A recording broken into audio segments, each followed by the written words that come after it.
let me get my head straight. I need a drink of water, it's been days I've had a headache. Don't wanna wake up one day feel like... Do you know how many jumps you've done? I did 504. Wow. I did a lot of free fall. And the last one, it was horrendous. Everything that could go wrong went wrong. And I broke this leg in 10 places. I broke this one too, it broke across there and there.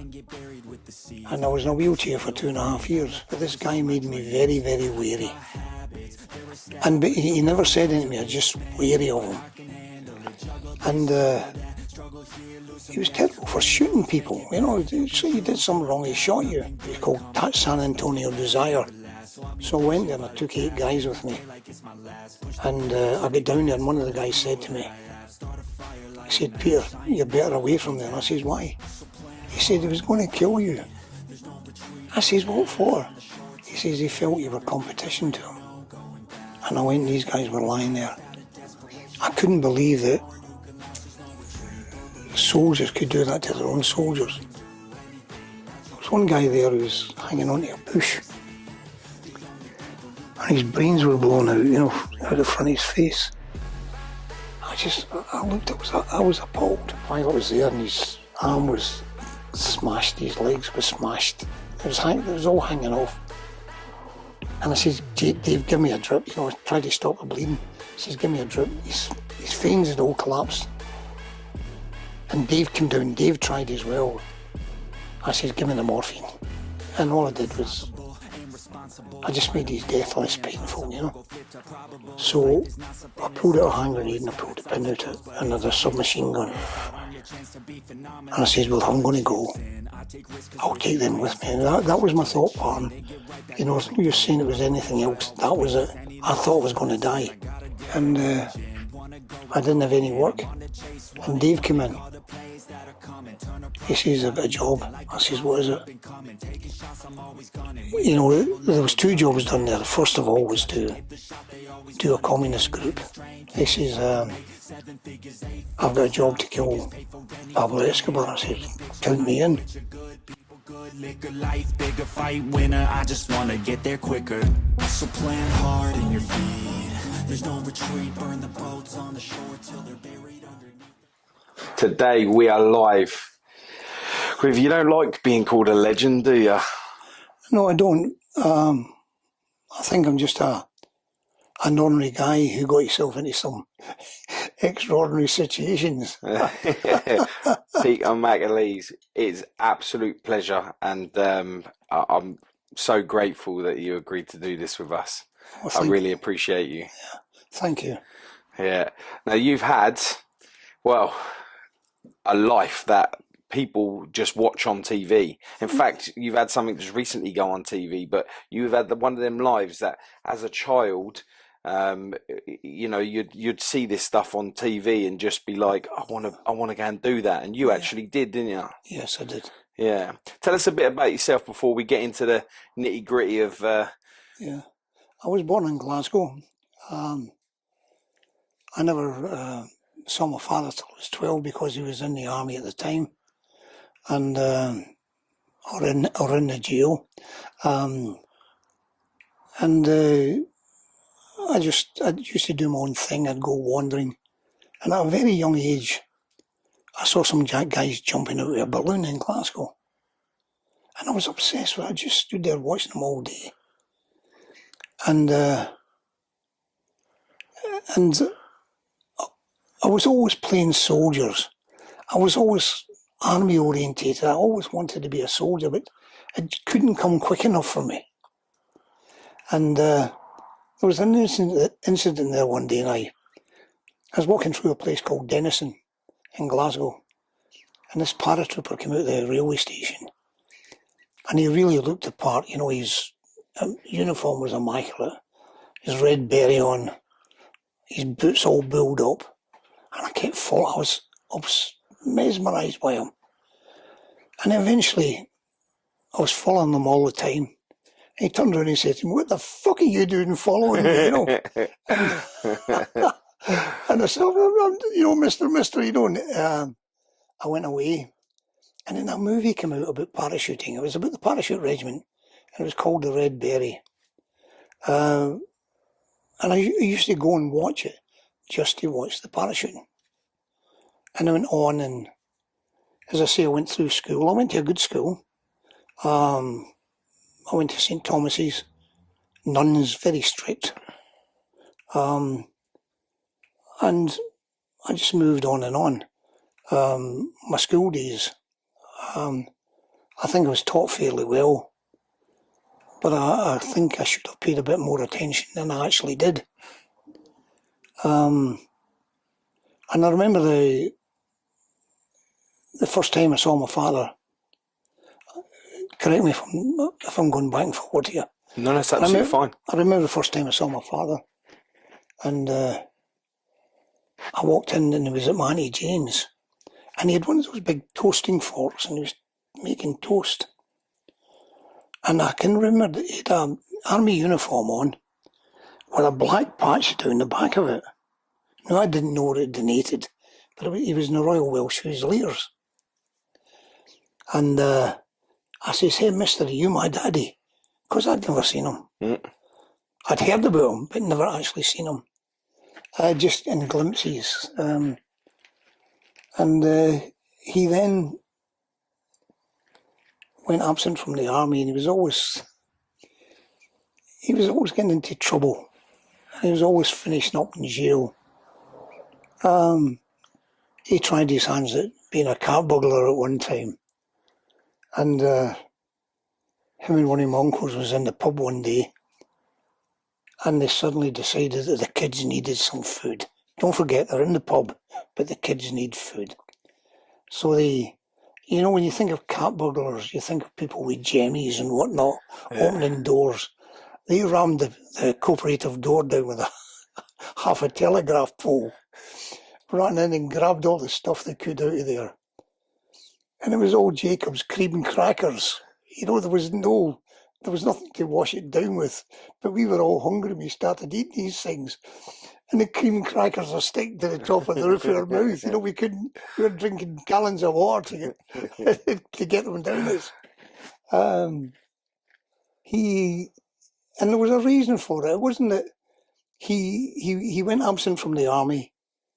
Then you had the army were holding his insurance cards and his papers, which meant an awful lot at the time, because that's how you got employment. You handed them to the employer. And so he decided to live this life of crime, and he wasn't very successful at it. Tried blowing a safe once in a chemical work, and he blew it through the ceiling. On a chemical work, and I sometimes think about it, and it's the wrong place to blow a safe in a chemical work. He finally got caught and got put in jail, and he was in Berlin prison, which is right next to where we lived. And it was really, my mother would say to me, "Peter," and my dad's window was opposite where we lived. She says, "Go and see what colour your daddy's put." She always put little messages with different colours in the window. And he, it meant, "I'm missing you, I'm missing the kids and whatnot." She always knew what the codes were. And that was that. He came out of jail when then the discipline started. It was great being with my mother. I had a fantastic childhood, but my home life was atrocious. He just didn't want you in the house, and that suited me fine. I used to get up first thing in the morning, and I'd go along canal banks and explore. I was only young, looking for secret passages to different places. They were really shortcuts. And eventually you got yourself locked up again. And there was no food. There was no social security the way it is today. And I used to go to the Berlin prison fields where they planted potatoes and turnips and that, and I used to steal them and take them back home, for my mother. So there was always plenty of chips on the go. I think the last time my father went to jail, I think he'd had enough of it, and he settled down, went back to work, and he was a difficult man. He based his life on how he'd been treated, and he hadn't been treated well, and he thought that was normal. You know, for example, if I did something wrong, you know, a beating came first and then the inquiry came after the beating. I've never quite understood that, but that's the way it was, and that's the way it was with other people who lived in the same building. Yeah, it was like that when I was a kid as well. Yeah. So, and as I say, this obsession with the army carried on, and I eventually ran away to Aberdeen. I was 15, and I worked in the fish market there. I also worked on the docks shoveling coal, and the guy in charge of me in the coal firm, I think his name was Andy Beattie. He'd been an ex-RSM, and every morning when he came in, he always had a pure white scarf on, you know, a sweat rag, and his boots were always immaculate, even though he was working with coal. And I asked him about joining the army, and he says, "Son, go away and do it. You'll never regret it." And I went to the recruiting office when I was 17. The day I was 17 and a half. Sorry, the week before I was 17 and a half, I went to join the army, and in Market Street in Aberdeen. And the guy said, "Okay," and they assigned a few papers, and that was on the Monday. And come the Friday, it was exactly 17 and a half. I was on the train to Aldershot. And, you know, I'd never been out of England before. Out of Scotland. You know, and Scotland was playing England at something. And I got on the train, it pulled in, I changed trains at Glasgow. And all these football fans got on. And I found it funny because we stopped at a place called Castairs, which is in the outskirts of Glasgow. And these nutters thought they were in England. They're charging up and down the gangway in the railway station with a big Scottish battle flag, shouting, "You English bastards!" You know, and we're only 32 miles outside Glasgow. You know.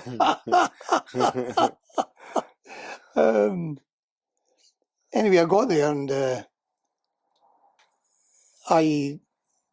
the thing that impressed me about the Parachute Regiment Depot, I got there and everything seemed to be running smoothly. Everybody seemed to be knowing what they were doing. I'd know what they were doing. And I got this corporal who came along to me, and she says, "Come on, son." Exactly like that. Took me, opened my locker. "Let's get your locker sorted out." And she says, "Get a sheet of foolscap paper. That's it. That's the length your shirt's supposed to be. Put that in, and then fold all your kit. This is how you fold it. This is how you fold your socks." And I thought, this is great. Then he put your soap goes here, your toothpaste goes there, your toothbrush goes there. And I was very taken by all this. And I wrote a letter to my mother. You know, and I said, "Hey, Mum, the corporal's my best pal." You know, don't forget, I'm only 17. And that's how it appeared at the time. Then they said, "You're starting training on Monday morning." And Monday morning I was waiting and my best pal came through the door and a fucking dustbin came down the centre of the floor, bouncing all the way down, and this maniac came in. We were all standing there in a state of sort of terror. And it went on for about 10 weeks. And all I remember was being hungry all the time because you never stopped. Get up, change into PT kit, get this. You went to bed at night, you just went, you know, you were out flat.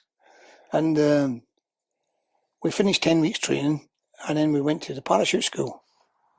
And we got there, and it was fantastic.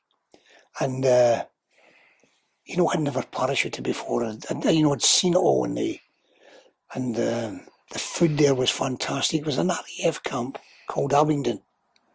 And you know how you're asking all the instructors, what's it like parachuting? Is it, tell us what it's like. We're only 17. Says, son, parachuting, it's the only time you're ever going to urinate, defecate, and ejaculate at the same time. And I really enjoyed it there. And then we went back to the parachute regiment depot, and the treatment eased off a bit. We were mainly into tactics. We did a couple of parachute jumps and small exercises in a place called Hankley Common. And then, lo and behold, training finished. Was that the first time you jumped? Yeah. What can you remember that feeling? I couldn't wait for it. This is something I wanted to do all my life. Don't get me wrong, my heart was going. Knowledge dispels fear. Mm-hmm. And it was out of a balloon. It wasn't out of an aircraft. We used to jump from a balloon then. And that way there's no slipstream blowing you away. It's just a straight drop. What, like a hot air balloon? One of those Barry's balloons. Okay, yeah. And they had a cage on the bottom. It took 5 of you. And it was all choreography, up 800 feet, 5 men jumping in the guy at the PGI would get you singing Abide With Me or something. And the thing that got me up there was the silence. And but everybody jumped. The course before mine, one guy had refused. But everybody jumped, and then they took us on the aircraft. And then we were jumping in sticks of 4, sticks of 8. And then we did a full aircraft full of people, with containers and all the stuff you'd carry if you were going into action. And then the last one was a night jump with all your kit on. It was just pitch black. You're going like this with your feet, try to find the ground, and the answer is just keep them there. So that must have been scary jumping at night time. Well, you've never done it before. Mm. You get used to it, because in the battalion you were jumping at night most of the time. And as I say, from there I went to the battalion, and I didn't like it. I got posted to the mortar platoon, and they were all old soldiers, and I was only 17. These guys had done 2 and 3 years in the army, and I never quite settled there. And I'd thought about this SAS guy I'd seen in the depot. I said, I'm going to go to the SAS. So I went to the SAS, and the whole attitude was different. The parachute regiment, you were on the go all the time. Mm-hmm. And I got there, and there was a guy called Paddy Winters. He was a QM. I said, go and get your kit. I walked in, and he was looking at a newspaper. And I says, colour, I'm here for my kit. He says, it's lying on the side there, son, just take it. There was none of his signing and checking everything, like he did in the paras. It was all done in trust. And I got my kit. He says, go over and get yourself some breakfast. I went in there, and there was a guy behind the counter saying, do you want 2 eggs or 3? I just couldn't handle it. It was all, where's the shouting? Where's the bawling, Because you're expecting it to be. Yeah. SAS is the creme de la creme, isn't it? Yeah. So you expect to go there and it'd be like 10 times worse. Yeah. And do you know, the whole time I was there, nobody raised their voice to me. And I went through training there. I did the course, and the continuation course there was phenomenal. I did one of the longer courses in the SAS, and they were experimenting with trying to get guys completely trained before they went to the squadron. So you'd done signals, demolitions, everything you were going to do in the squadron. And the exercise, the centres on the exercises, we went into Sunny Bridge. We had to meet up with an agent, working behind the enemy lines, and they said this agent's a drunk, so you're going to have to work on him and get information out of him. He tends to get forgetful. So we talked to the guy, and I had a guy who was genuinely drunk. Can you see, everything was so real. And he gave us a place to go to, You'll meet some other people there. Went in, and it was a house with a roof off the top of it, and there was a full moon. You know, the SAS light work endured the full moon. And I walked in, and I've never seen anything so realistic. There was a body hanging from the ceiling, sort of turning round like that, very slowly, and making, you know, the creaking noise of the rope. You know, I looked up and what's this? They'd got a dummy and hanged it. That was the agent we were supposed to meet. So we had to go to a safe house. We met another guy who gave us a job to do. We had to go and then blow a dam. We had to meet another agent who'd direct us where to go to from there. So in actual fact, we finished up at Aberystwyth, and we'd started off in South Wales. And I tallied it up at the end that we'd marched for 80 miles over the duration of this exercise. Wow. But you never noticed it because there was always a theme built into it. Mm-hmm. It was fantastic. Yeah.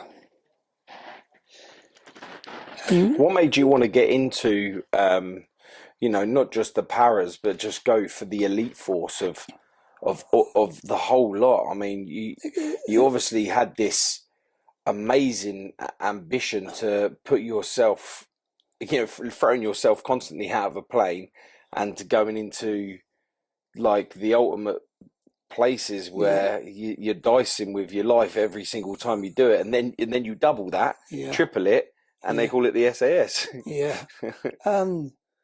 The thing with the paras is you had 600 young men in each battalion. There was 3 battalions. And I was a very competitive guy. You know, I'd give it my all the time. And I just wanted to be with the best. It'd be wrong to say it was ego. I just wanted to be where you had to give it everything. And that's what attracted me to go to the SAS finally. I went there and I started drinking. And I turned a wee bit punchy, so they sent me back to the paras. There was no discipline like you get in battalions. They just said, off you go. They sent me back to the parachute regiment, and I went out to Cyprus with them. I spent some time in Cyprus, a couple of exercises in Germany, jumps into Salisbury Plain. The paras were fairly active at the time, but I missed the SAS. And I spent 2 years back there, and I went back to the SAS. And I had a good report coming from the paras because I'd screwed the nut. And the CEO was a guy called John Woodhouse. And I went in front of them, and he just says, go and pick up your berry, get back to the squadron. And I was made. And the squadron was going to Aden. The way the squadron was moving in was 4 months in Aden type of thing, or 6 weeks in Aden. So much time in Borneo, so much time in hand, and you rotated. And the squadron I went to, D squadron, they were going to Aden. So I was lucky there. I did an Arabic language course, and when I thought I was going home, B squadron was coming out to relieve us.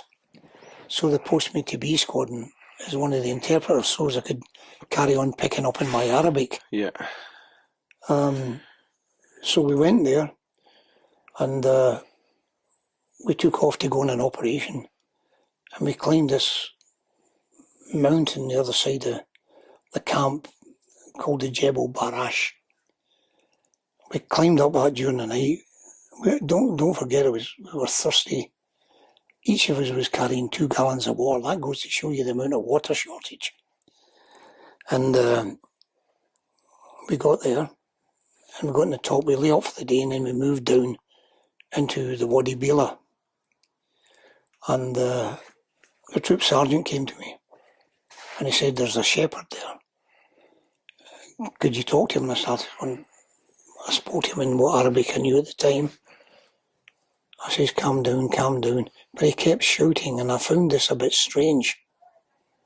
So we carried on down the waddy, and we came across all these guys lying in a straight line. We didn't realise that guy had been the sentry, and we'd come upon him. So I then went to speak to them, and one of them shot the troop sergeant, and he stood up and I shot him. And a contact started, and there was bullets flying all over the place. It was really close in. As I say, I shot the one guy, and I moved back, and I heard something landing between my legs, and it was a crack. I never thought any more of it. I thought maybe it was a round or something. And the next morning, after the battle was won, I went back to check where I was, and it was a 36 grenade. And this guy had thrown it at me, had landed on the ground, and the grenade broke open. And only the detonator had gone off, so lucky enough, for me. As I say, we carried on doing operations in Aden. We went to Borneo. We did an awful lot of cross-border stuff, but it was mainly a reconnaissance there. Picking up what camps we were, confirming things that was on the map, and then back to UK, and then do 4 months retraining, then back to Aden. So went on like that for about 3 years, and that was it. And I finished up. I'd get into trouble again, and I finished up back in the Paras, and I went there, and I eventually got posted to Brecon. So when you got when you said you got into trouble from was that from shooting this guy? No. Sorry, we came back from that, and I got into a fight in a pub. And no, I'd like to say something here as well. Go for it, yeah. I got into an awful lot of fights in my life, but I was never any good at fighting. I just didn't have the ability to back down, Yeah. And I was pretty good at blocking all the punches with my face, I just had this will to carry on, I think many of the fights I was in, it wasn't because I was so good, it was the guy had exhausted himself hitting me. So as I say, I went back to the Paras, and the last 18 months I spent at Brecon, which became the School of Infantry, the Tactics Wing. And there it was fantastic. It really was, because everything was done properly. You were taken down to the very basics and then built up again. So I really enjoyed that, and I say I instructed there. My marriage was breaking up, so I decided to leave the army. To save your marriage? To try and save it. It never worked. I don't think, in fairness, I was any good at marriages. I couldn't consider myself a specialist in it. I think you set yourself out. Your love was already set for you, and that was being in the forces. Yeah. I think from the time we had off camera before we started this, you can clearly see. And I asked you the question, didn't I? I said, "You miss it, don't you?" Yeah, I do. Yeah. Even now, and this is why I love doing talks, because it was a part of my life that I really enjoyed, and still enjoy. I bet if you still could, you'd still be in, wouldn't you? Yeah, but you can't have geriatric paratroopers.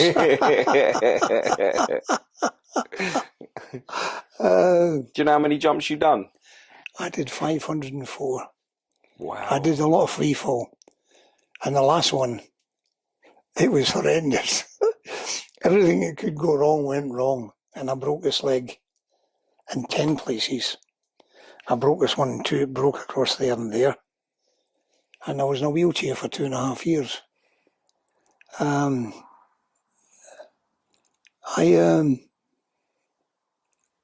I was determined, you know, to get back in the army. And there was an officer there. By this time I was in the South African Army. And there was an officer there, and he says, come on, we'll try and get you back in. He took me in the wheelchair. He took me to the medical officer. The officer said, do you think you could get him on his crutches, maybe? You don't get paratroopers in wheelchairs, you know. It was a fantastic life. I mean, the Rhodesian SAS when I went there. It was good, but let's go back again. As I say, I came out of the British Army. My marriage never worked, and a guy came to me and asked me if I wanted to go to Angola, and there was a civil war on there, so I went there, and I get settled in, and I just didn't feel right there. I spoke to this guy called Callan. Now, it takes an awful lot to make me afraid of someone, but this guy made me very, very wary. And he never said anything to me, I was just wary of him. And he was terrible for shooting people, you know, so you did something wrong, he shot you.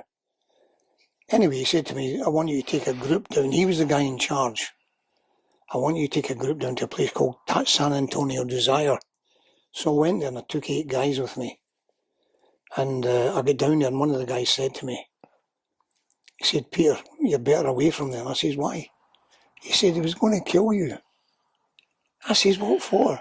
He says he felt you were competition to him. No, I'd never done the man any harm. So I stayed down in San Antonio Desire. I got things off the ground. The army were terrorising the people. This was their army. And I stopped it.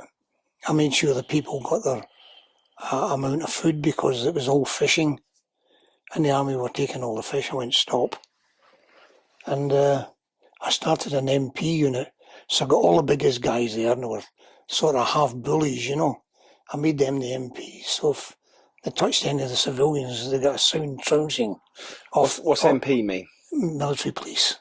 Military police, yeah.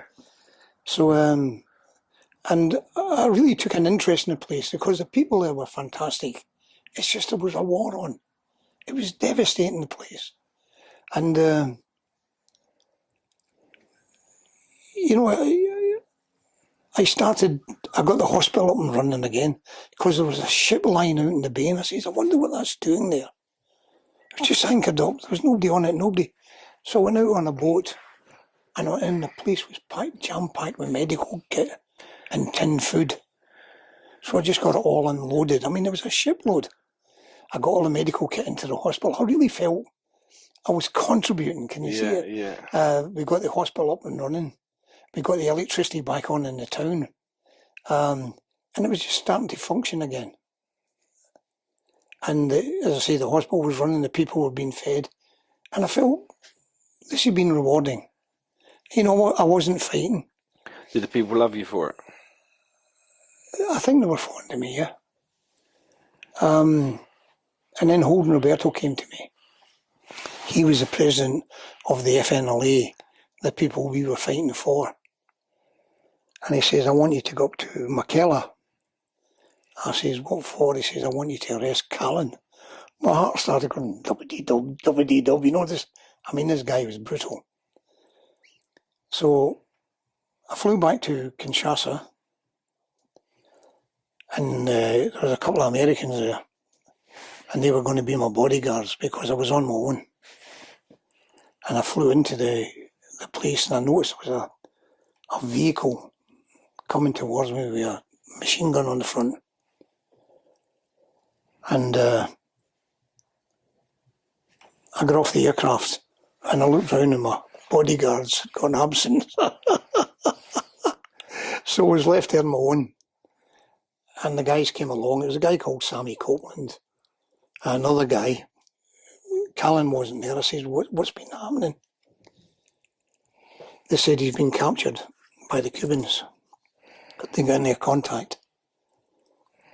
And I went there, and they took me to the town, Mcaleese, and I looked at the men, and it was like some of these You know when men are shell-shocked and that, you know, in the First World War stuff, all black under the eyes, just no sense of purpose. I went, these men are finished. And lucky enough, I had a cousin was among that group. And I said, what's been going on here? He says, they've shot 13 guys. And he says, there's another guy shot yesterday. He says, the men are terrified. I said, well, look, get among those men. Tell them I'm not a hatchet man. So I then said, take me to where the people have been shot. And we went and drove up the 3 entrant. And I could sense it. I could just feel it. Like death. You know, he went, I says, no, he says, I think it's further up the driver. I says, no, it's here. And I went, and these guys were lying there. I couldn't believe that soldiers could do that to their own soldiers. There was one guy there who was hanging onto a bush. And his brains were blown out, you know, out the front of his face. I looked, I was appalled. So I went back there and I says, who done that? They said, and Callan had shot one beforehand. They told me who it was. And the guy, I'd known of him in the Paras. And he was an outstanding soldier, but he'd fallen under the spell of Callan. And, you know, he just did everything he did. And Holden Roberto was there and he said, you know, let's find out what happened here. So we had a sort of court inquiry. You know, people say it was a kangaroo court. It was not. All we were trying to do was find out what actually happened. And it finished up that some name come up. And, you know, and it was brought up that he should be shot for what he done. I said, I don't want to go down that line again. You know, it never solved in before. It's not going to solve anything now. Anyway, he bolted. And he was shot by one of the guys as he bolted away. So I got the guys and I just lined them up. I said, who wants to go home? I just sent them home. They were no good to anybody. There was nothing left. You know, they'd been bullied, cajoled. But the people who wanted to stay were young guys and soldiers from World War II. You know, all the super soldiers, they were right on the aircraft and got themselves home. And it was an experience that I didn't enjoy it.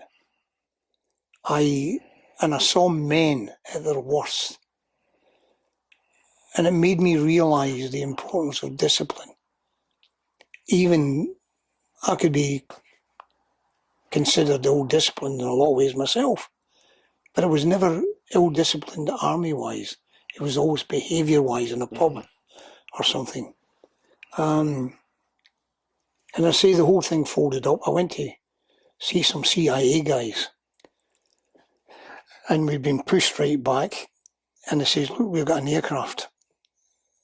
We'll fly you down there so you can see what's going on.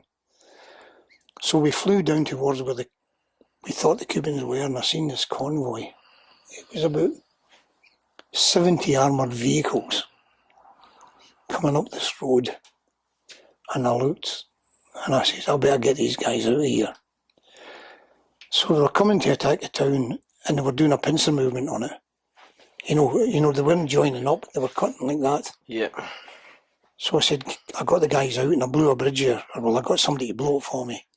And we took the bridge down, it slowed them up a bit. I spoke to the Americans. We met them right on the border of Zaire and Angola. He says, get the guys out. There's nothing more coming. He says, you know, that massacre put the kibosh on it. He says, America doesn't want anything to do with it now. So I got the guys and I took them over the border that night. And that was it. It was finished. I went to the embassy. I had been to see all the wounded guys, and I had what names of people who were killed, and I did the best I could do. And that was the end of Angola. I came back, and I'd had the taste of Africa, and I decided to go and join the Rhodesian Army. Well, I was on my way to join the Foreign Legion, and a friend of mine said, you know, Peter, stay away from there at the moment. They're not doing anything. He says, there's a lot going on in Africa. So I went to Africa, and I joined the Rhodesian SAS. And I thought, yeah, I'll get in there and, you know, straight on the trigger and all that carry on. I had to do 5 months basic training again. It was... Starting from scratch. Aye, from scratch, you know. Resume the normal position of attention, stand at ease, you know, and there was, and I got myself into a bit of trouble, and we were all there one day, and every Sunday you were allowed to watch a war movie, and I can remember it was Waterloo, and I can remember the actual part, and you know, Napoleon's looking through a telescope, and it's the jocks marching forward to attack Napoleon. And he's going, why does Wellington confront me with these Amazons? Get the old guard, and the jocks are approaching each other. And all of a sudden, it just went, switched off. And there's this guy standing, the light went on, this guy standing there. It says, for you that don't know me, I'm Sergeant so-and-so. I'm ex-American Marine Corps. I'm sick watching you guys scratching your asses and being ill-disciplined. And tomorrow I'll be taking you for drill and whatnot. And they were all young guys, you know. By this time I was 34. Right, yeah. And I went, that's a strange guy, that. And so what happened was we had all blackberries because we were in training. And the next morning they took us in drill. And unbeknown to me, he told a guy he was going to going to put me in jail. You know, I didn't know this at the time. So he marches up, and 3 times he pulled me. He halted, pulled me. And he kept calling me boy. You know this American Marine Corps? Yeah, boy. And so on the building sites as well. So he says, boy, you weren't calling at the time. I says, I was. He says, I says, you weren't. I says, I was. And he said, you weren't. I says, I fucking was, you know. And he went to grab my rifle off me. He says, put yourself in jail. And I just said to myself, well, I'm going to go in jail, I'll go in for something. So I just battered him, you know. And it looked so comic opera-ish, like something out of comic opera. He's got a beigeberry on, I've got a blackberry on, I'm chasing him into the MT. It should have been reality the other way around. The other way around, yeah. He ran into the MT and he was always on about, I can't feel your pain one bit, so I started battering him. And this guy called Phil Dunn came along. And he said, there's one thing for certain, Peter, he can feel your pain, you know. So I got myself locked up for that. And I walked into what they called the box at Bulawayo. And it was another one of my very positive decisions. I walked in and I met a guy there he was an MP there, and he'd been in the para-MPs in Britain. And we started talking. I says, what's the quickest anybody has been out of here? No, I get 28 days. He says, a guy in 1965 got out in 21 days. I says, I'm out here in 21 days. It was insanity. I mean, it was like a nut house, you know. And I got myself out in 21 days. I just went back to the squad and says, okay, get on with it. And the instructors, I never went back to squad, I went back to training wing, sorry. And the instructors there were okay with me. And we had a fantastic training team there. There was Paul Fisher, Mark Kruger, And the training officer was a guy called Rob Johnson. Now, honestly, that guy really understood men. He knew how to handle them. He just had the magic. And I just settled in, finished my training, went to the squadron, and it was really fantastic. And what they told us when we were in training wing, they says every time you go to the bush, you're going to be fighting. And they were right. So, I mean, I just arrived there, and the next thing they says, you're on an op jump. Now, I've been in training, I'm going to do an operational jump. And the boss went, get as many guys as you can. This was on a Sunday. I was still in camp. So I had to go around the pubs digging the guys out to do this op jump the next morning. We jumped into a place called Cavalamangi. And we laid into these guys, we went right on top of them. They were a Zipra, they were Mcaleese. And this was in Zambia. And we laid into them. And there was an ammunition dump there. It was the staging point for terrorists coming into Rhodesia. And there was ammunition by the ton there. So we decided to blow it. Right? So we set the thing up. And the boss said, right, let's get as far as we can away from this. It went like the safe, was it? That went through the floor and through the roof. Just honestly, there wasn't. It looked very strange. There was trees with no leaves on them. You know, it just blew all the leaves off the trees. Wow. They were just bare. And we did that one. And what was the next? We did a couple of minor ops down in the south part of Rhodesia. And when we were down there, they shipped us all back to Rhodesia again, sort of to Salisbury. And they said, there's something going on here, you know, they were treating us too nice, you know. So we went into this hangar, and one of the parachute jumping instructors, he says, these are for this one. He says, you wouldn't believe what you're going to see. So they had a model, it was about the size of this part here. And it was a camp. They says there's a total of 10,000 in there. There's 5,000 in the part we are going to attack.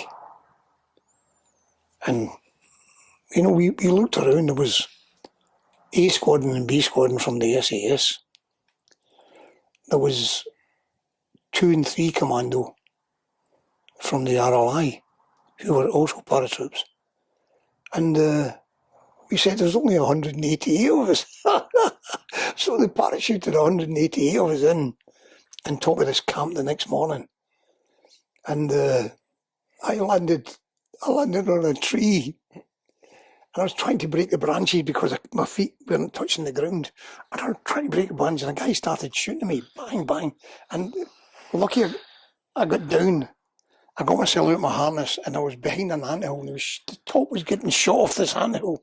Did you get caught? No. And there was a guy there called Klusniak. He says, okay, Pete, I've got him, you know. And I just heard click. You know, it was from an AK-47, but this time I got myself up behind the anthill, and the guy was trying to surrender, you know. Klusniak shot him, you know, and then I had a go at him as well. So, and the thing was, you might think I don't believe that, 188 people on top of 5,000 guys. It just, the arithmetic isn't right. But don't forget, we'd Canberras, we'd bombers, we'd K-cars, we'd helicopters, we'd gunships, the whole lot. We had everything we needed. So they weren't just getting hammered by the ground troops. All we were doing was forming stock lines. It was the bombers and the fighters that was doing the damage. So we were sort of having contacts all night, you know. They were going, comrade, comrade. We'd say, comrade, back, and they'd come walking towards us, and we'd bushwhack them. And then we carried on cleaning up the camp, having contacts till about 4 o'clock in the afternoon. And they took us out. You know, they flew us out. So we were all there. successful operation behind us. A couple of guys wounded, 13 guys wounded, 2 dead. Well done. So we're all got the kit on, we're marching. Let's go in the beer, you know. That was the big thing. Let's get down the pub. And I went, guys, this way. Straight into a cage. They says you're jumping again Saturday morning. This was Thursday night. So we sat there and they never told us at first, they gave us a couple of beers each. I says, I don't trust this, you know. They're up to something. So we had to go in and we got a briefing on another camp called Stansby. And we jumped in there on a Saturday morning. And there was flak coming up, you know, at the aircraft. And I can remember the stuff coming up at the aeroplane. And I was number one in the starboard stick. And I was looking out the door. The door was in the port side. And I could see this tracer coming up. And I could see a hunter strafing all the positions, you know. And I went, Peter, you've been listening to stories like this all your life. Now's your chance to do it, you know. So we jumped out, and I think we killed 600 there. Wow. And they were going to carry on and start on the other group. You know, we were concentrating in Zipra, and we were going to work on Zanla then, and they just went. The politicians had got a hold of it, and then they were worried about world opinion. They were claiming it was a refugee camp. You don't get anti-aircraft guns in a refugee camp, yeah.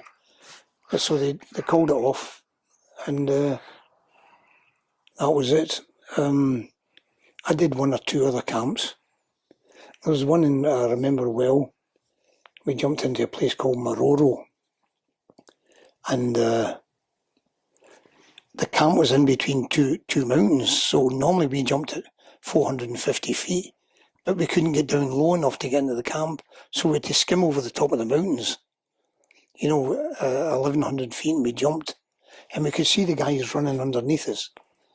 So we spun round and we started clearing the camp, and stayed there that night. Then went to pick the parachutes up in the morning. They'd come back during the night and stolen the parachutes. Oh, no. Because the parachutes were like rocking horse shit there, because we had to get them from the South Africans. The Rhodesian SAS, the system was all different, a bit different from the boys, but they got the same result. They were taking guys as national servicemen, and they were only young guys, 18, 19, but they got the result, and they took them from day one, and they were trained as SAS guys, not as normal soldiers. They were trained as SAS from day one, and it worked. And from there I went off to join the special branch. Am I talking too much? No, I absolutely love it. I went to work for a guy called Mcaleese, and he says, okay, I've got a job for you, it's for the South Africans. There was a thing called exchange au pair. They did jobs for us, we did jobs for them. Mm-hmm. So they wanted to go into the Mozambique, right down in the south, the part that links up with South Africa. Yeah. So they drove us down there. We went to a place, Kamatipur, I think it was called. We crossed into Swaziland from South Africa, came down the Swazi border, cut the fence in the Swazi-Mozambique border, and we moved in during the night. So we were dressed up as Frelimo. We were totally blackened up. And we had a source with us who took us to the house. And we just walked up, and we'd prepared these bunker bombs. And what it is, you take a cancer for a grenade in it. I was trying to imagine the bunker bombs. Explain to me what that is. I'm trying to picture it. And a bunker bomb is something that was developed by the Rhodesians for blowing open bunkers. Right, okay, it makes sense, yeah. And it was a grenade canister, a hand grenade comes in, and it was packed with explosive. And the mechanism was taken from a grenade, and it was put into the bunker bomb. Can you see that? Yeah, so it was just like a hand grenade, but there was no shrapnel in it. It was just pure explosive. So what he did, you threw it into the window, and they were affected. They bring the house down. So these bombs would Yeah. just pull houses, Yeah. fall houses just to the ground, Yeah. obliterating them. Yeah, just what you do is, if you threw it in the middle, it used to come down on you. If you done both sides of it, it just bring the whole house down. So we did one side, and I caught part of the explosion that blew me up in the air, you know. And I landed. My job was to get into the house. They wanted an example made of these guys. So I had a 30-pound bag of explosives, and I ran into the house with it. And my ears had gone because of the bang. I ran into the house and I pulled the arming mechanism on the charge. And one of the guys, I got out. I didn't find out till later. The guys were firing at me and I couldn't hear it. They were still alive. And anyway, when I put that in, we took off and we ran about 100 yards up the road, and then we just woof. And there was tiles flying all over the place, you know, we're lying there like that. So we came back, cut the Swazi fence again, came up. Now, I'd told the South Africans to have water for us because we were blackened up completely. So we could wash ourselves. And then blend in. And go back into South African. Yeah. So it turned out, it says, men don't drink water, men drink beer. They'd brought us beer. So you were washing your face with a beer? No, we never done that. We drank the beer. We ain't wasted nothing, No, we'd been running all night. And before, 2 bottles of beer were sitting there like that. So we managed to get into a stream on the way back to Pretoria. And we got in the stream and washed ourselves as best we could. And we walked into the hotel and I looked, and we looked like Rudolph Valentino, you know, the sort of black mascara in the eyes, you know. Yeah. And the guy says, "Where have you been?" I said, "Visiting a coal mine," you know, he just looked. And then we went back to Rhodesia after that. I really enjoyed working with that job. I finished up, I then went to train some surrendered enemy personnel. And they're all people who'd been terrorists, but come back over to our side. And I found that fairly rewarding. I went in operations with them, and they could see things that we couldn't see. Like, we'd be looking at a village, and I'd just see a woman going for water. To me, that was it. Mm-hmm. And they say, "There's terrorists in that village." I say, "How do you know?" "That woman's been for water twice." You know, 3 things like that. Yeah. You know, they had big bowls and they put them on their head. And sure as hell they were right. And we moved in on the village. And it was a young man. He was possibly late teens. I just walked out and he seen us and he just stood like that. Unscrewed a stick grenade and went to throw it, and everybody just opened up at the same time. And we killed him. And then the other ones must have got away through the back. And that was it. And Rhodesia was coming to an end then. The war was coming to an end, and we were offered the job in the South African Army. I was sitting there, as you're talking, I'm trying to imagine it, and I'm trying to put myself there, and I just think to myself, what a rush, but what a scary time. Yeah. You must have had no fear left in you. No, it was controlled. It was all controlled. I used to get, you get the odd speeding up your heart.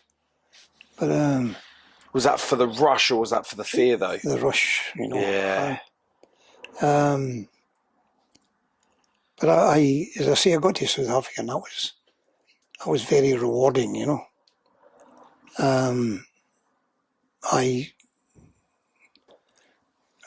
I became a sergeant major of a Pathfinder company. The guys, they were naughty. See, South Africans are very disciplined. They're very Calvinistic with religion, say prayers before their meals, and they called us the Philistines, Yeah. And they just couldn't fathom us out, The CEO called me, he says, "Since your guys came here," he says, "the telephone bill has tripled." One was an engineer from the post office, and he clipped them all in, The because everyone, I guess, from the UK will have family, and you Yeah. have to stay in contact. I Yeah. guess when they go out, I guess Yeah. when they come home, they come home. If they don't, they don't. I found the South Africans good guys. You know, the Rhodesians were very gutsy. Mm. Because they were fighting for the country. Can you see it? Yeah. South Africa wasn't fighting for a country. She was fighting in Angola. Mm-hmm. You know, the actual country itself wasn't being threatened. But the thing with some of the operations in Rhodesia, they were fairly ruthless. You know, it was just constant killing. You know. Can you remember the first person you shot? In Africa or anywhere else, Just full stop. it was Naden, and I shot the guy, and I couldn't believe it. I wasn't, you know, like as a soldier, you want to be in a contact because you know you feel you're not fulfilled. And as I say, I shot this guy, and I went back the next morning. It was like a cowboy movie, you know. He was standing against a rock face, and I shot him. The bullets were going through him, and you could see the marks on the wall of the bullets when he'd collapsed. And I never felt great about taking a man's life. It was that I hadn't let my comrades down. I hadn't flapped in any way. You know, I did the job that I was supposed to do. I had no feeling about it. It wasn't as if I'd, you know, it's so hard to explain. It happened, and my biggest thing was letting my comrades down in battle, which I never. Performing when the enemy is firing at you, which I never. And the more I done it, I mean, the contact lasted till the next morning, and I fell into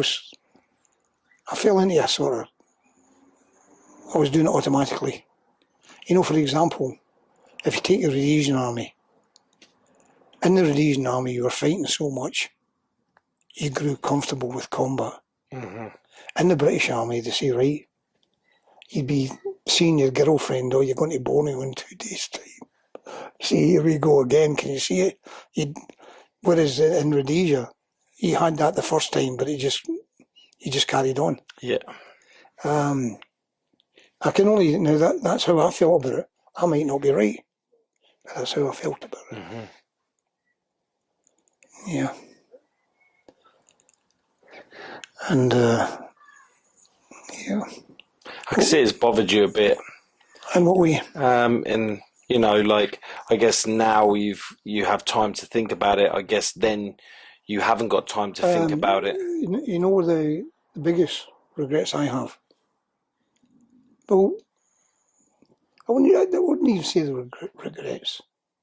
I've been in 7 small wars, and not one of them solved anything. I mean, the amount of killing that went on in Rhodesia, South Africa, Borneo, Aden, all the places I'd been, it never solved anything. It was the politicians had to solve it in the end. So why didn't they solve it in the beginning? It's a powerful thing you just said there, you know. Real powerful. Yeah. That, you know, that you guys are putting your life on the line, and you dedicated your life to war. Yeah. And for you to say that at the end of it, it just goes to show that it doesn't work. Like it doesn't. Like, so honestly, South Africa is on the way out just now. Rhodesia became Zimbabwe. It's just progress for them. The only thing I hope is that they get it right, but they don't seem to be. So what you're going to do, chances are you'll get a continuation of what went on before. Yeah, because you're never going to see the change in your lifetime. No. And I'll probably not see it in my lifetime. Yeah. You know, and that's the sad thing about it. We've got family.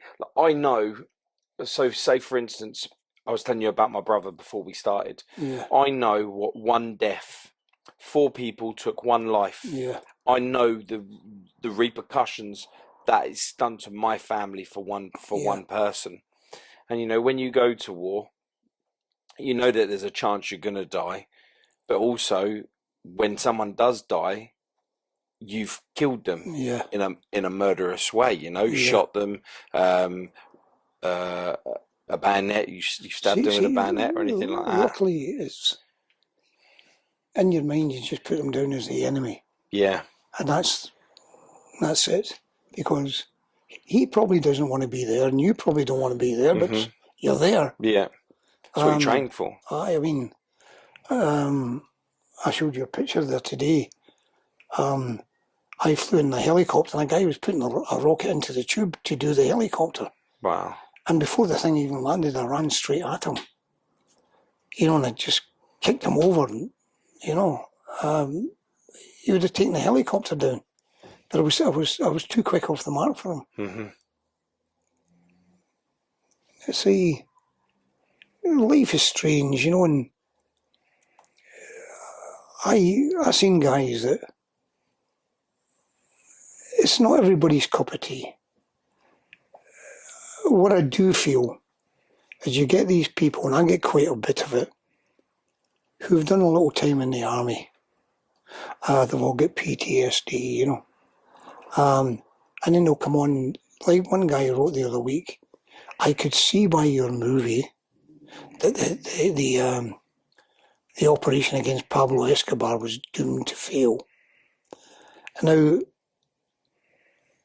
so I wrote back to him and I said, if I could have only had you there to advise me on the day. Did you get a reply? No. I'll get used to it, you know. Yeah. And, you know, how can I, you know, I want to get to all these different places. They want to get there. They want 1,000 photographs with all their kit on, but they don't want to actually do the business.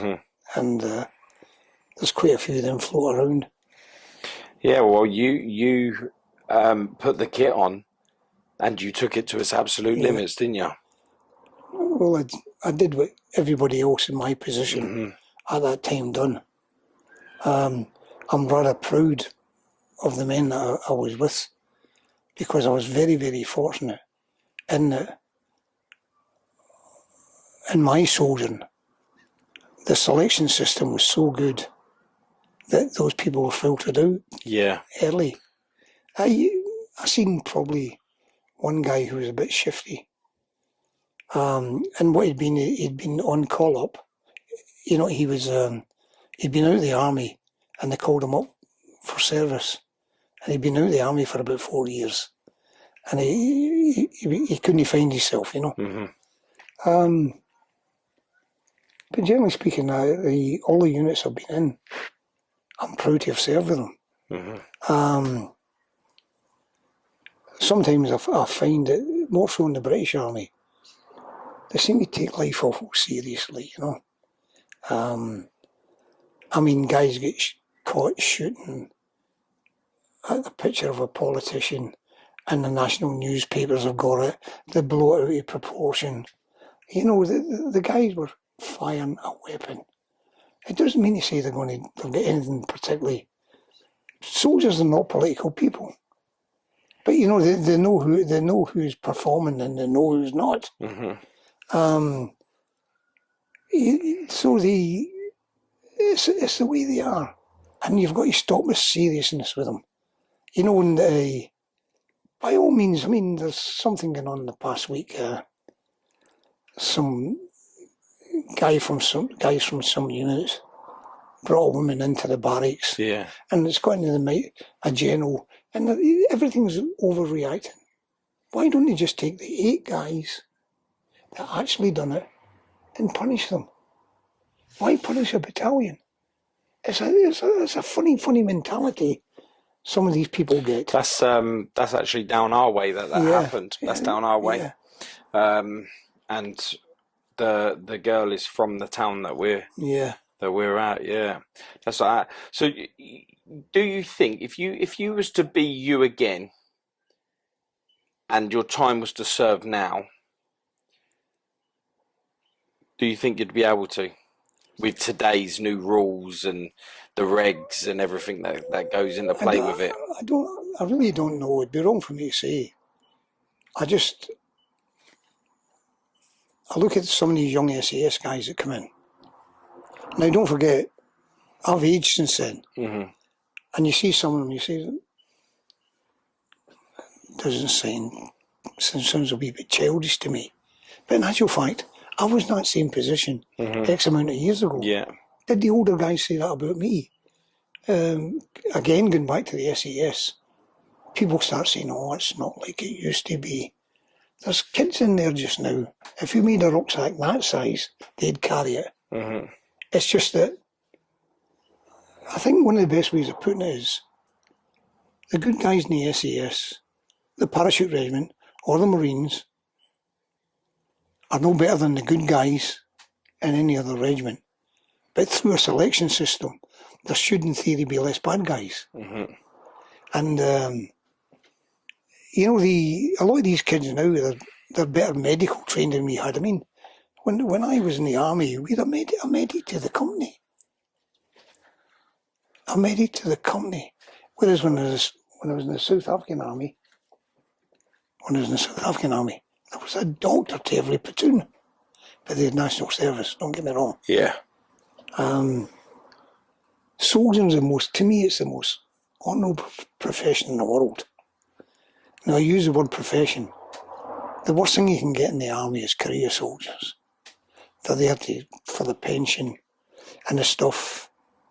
And a lot of them seem to get on. I don't know the answer. I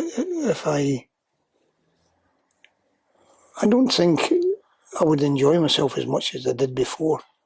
I think although there was rules and regulations, I think nowadays, I think they've learned an awful lot. Because don't forget, I caught the army just after national service, and there was still that mentality of fuck the men about. Yeah. It's the only thing they understand, And they confuse discipline with obedience.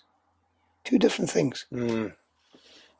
So when you get these messages from these pen warriors, saying about you should have done this, you should have done that when it come to the assassination of Escobar. It's got to be frustrating because, like you say, when you reply back to him, I wish I'd have had you then. You can only imagine that the person that's probably sent that is somebody that wouldn't even have a clue how to go and do Asda shopping. Do you know what I mean? How did all that come about with you getting the task to go and kill Escobar? I met a guy in Angola who became a friend. I told you earlier on I went to see the wounded in the hospital. Yeah. And this guy called Dave Tompkins had injured himself on a mine. And I went to see him and we just grew friendly. And he is one hell of a businessman along those lines, don't get me wrong. Yeah. He's good at negotiating with people, and he just carried on, and he became an arms dealer for a bit. And one night I was sitting in Hereford, and I didn't have any work, and Dave came in. He says, I've got a job. I says, what is it? There was two jobs done there. First of all was to do a communist group, and then the second one was Pablo Escobar. So let's talk about Pablo. Yeah. He says, I've got a job to kill Pablo Escobar. I says, count me in. Anyway, Dave went away, and he's a funny and a fantastic guy. We were all sitting in the pub, nursing pints of beer, You saying that we're all sitting here is like the start of a perfect joke, Yeah. We were all sitting there nursing drinks, and Dave came in and he went, Hiya, guys. He had a big bundle of dollars in his hand. I went, a bit up for money. And next thing, everybody's taking double whiskies, pints, you know. And he said, kill Pablo Escobar. He says, I want to get a group together. You pick them for me. I said, aye. And we got out there. And you know, you get all these experts, the keyboard warriors, telling you what you should have done. Do you know we trained for 11 solid weeks for that job? 11 weeks. Now, I've been in special forces units, para units. We never ever had that amount of time to train for something. You know, you might say it's in 2 weeks' time, do a couple of dry rehearsals, dress rehearsals, and a whole lot. We did it dry. We did full dress rehearsals. We did it with the helicopters, a whole lot. We went on for 11 weeks. The only thing that ruined it was a mountain got in the way. And as I say, we were flying through the Andes on the way to do the job. And you get what's called sucker holes. You know, you get the mountain and the clouds are there and the sun's away back. So the clouds are there. So the sun's shining on the clouds and it gives you the impression there's a re-entrant there. Can you see it's a shadow? Yeah. And the pilot thinks, oh, it's a re-entrant, I'll fly in there. But I noticed the other pilot, who was more experienced, took the chopper right up. He must have been about 3,000 feet above us. And I turned around, I took my seatbelt off and I turned around to Dave. And I said, get your seatbelts on, get yourself in the crash position. I turned back and the blade came through the cab. Now with me turning like that, the blade came past me and hit the pilot. And we were hopping through the trees upside down. And it landed and bored a big hole, probably about the depth of this. And the pilot was there and his arm was smashed, his legs were smashed. It was all hanging off. And I says, Dave, give me a drip. You know, I tried to stop the bleeding. I says, give me a drip. His veins had all collapsed. And Dave came down. Dave tried as well. I said, give me the morphine. And all I did was, I just made his death less painful, you know. Yeah. I then came out the hole when I suddenly realised. I just went into shock, I collapsed. I didn't realise I'd broken ribs. And I says, Dave, get a drip into me. He couldn't get a drip in, so I just tore the top off it and drank it. It's just another way of getting fluid into your body, but it's got the right contents in it. I drank it and they pulled me onto a little ledge. And I lay there. And I says, look, go and get help. And without realising it, I'd broke one of the first rules of combat survival. I let the three of them go. One of them should have actually stayed with me. So I was left there on the sledge and it was just drizzling rain all the time. I was soaking. And David got some bandages and some stuff and put it in my jacket to try and keep me warm. And I found a can of beans. I managed to get that open because I had a tin opener around my neck. I opened it up and I ate them. That kept me going. And I lay there for 3 days. And all of a sudden I could hear voices, Spanish-speaking voices. Oh, here we go. Now, let me tell you something. I'm not trying to behave like, you know, the ultimate warrior or anything like that. I know for a fact that if I'd have been captured by Pablo Escobar, my death would have been terrible. Very much so. So I pulled out a hand grenade and I pulled the pin out it and I had a submachine gun. And I said, well, I'm going to go. I'll take them with me. And that was my thought pattern. You know, there's no use saying it was anything else. That was it. I thought I was going to die because I couldn't hear. I said, if Dave and them come, I'll hear English voices. And I could hear them down the mountain. Anyway, they came on to me and I stuck the machine gun in the guy's stomach because I didn't know who they were. And they going, amigo, amigo, you know. And I realised it wasn't Ricardo, that was their contact man. So I put the pin back in. And I says, how far away? They says, 8 hours. And they were fantastic. They just, chopped trees down, cleaned them off the telegraph poles. Very quick. They had a rope with them, tied me around it and slid me down this sort of telegraph pole thing. But we were 9,000 feet up. So the pain was fucking excruciating, We get down to a sort of little ridge at the bottom. And I just said to myself, these men, they've been awful kind to me. I says, they've saved my life. And I could hear sort of the Colombian equivalent of one for you and one for you, one for me and one, They'd got my bag where I had the escape money in it, and they were splitting up among themselves, Anyway, we got up the next morning, we were soaking. I says, how far? They said 4 hours. We went for 4 hours. How far? 4 hours. And we eventually, I saw a hose pipe. I said, we must be near civilization. And what they'd done is they put a pipe into the water and put it in with stones. So it was about 1,000 metres long.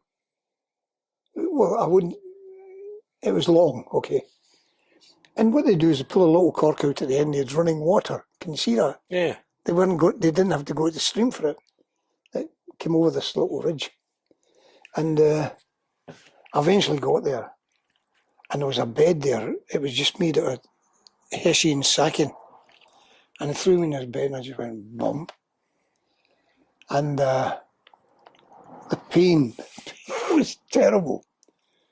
And it says, the helicopter's coming to get you. And I thought, Brit Army type style, helicopter comes in, I come out of this little house, get on the helicopter and fly away and everybody's happy. I says, where's the helicopter? They says, on top of that hill, that's where he lands. So I had to climb this hill. And I had a stick. And I'm pushing myself. Every time I moved, there was pain. I got to the top of the hill, the helicopter landed and blew me over down the hill again. And I was so shattered, so exhausted. I just rolled. I let myself roll. I didn't resist. You just put your hands on the side you and just went for it. I got back up and then they got me in the helicopter. They took me to a hospital. They patched me up and they said, we're going to have to get you out of here because Pablo's going to come and get you. So they took me to an airfield and flew me back to Cali, It was exciting. Yeah. But there was, the thing that got me most was, I think the calibre of the men. I'd chosen the right guys. There was only one guy, I got him out fairly quickly. He called me and he says, my bottle's gone, I can't do it. And I went, off you go, because I didn't want him sitting there talking negatively to the guys. Mm-hmm.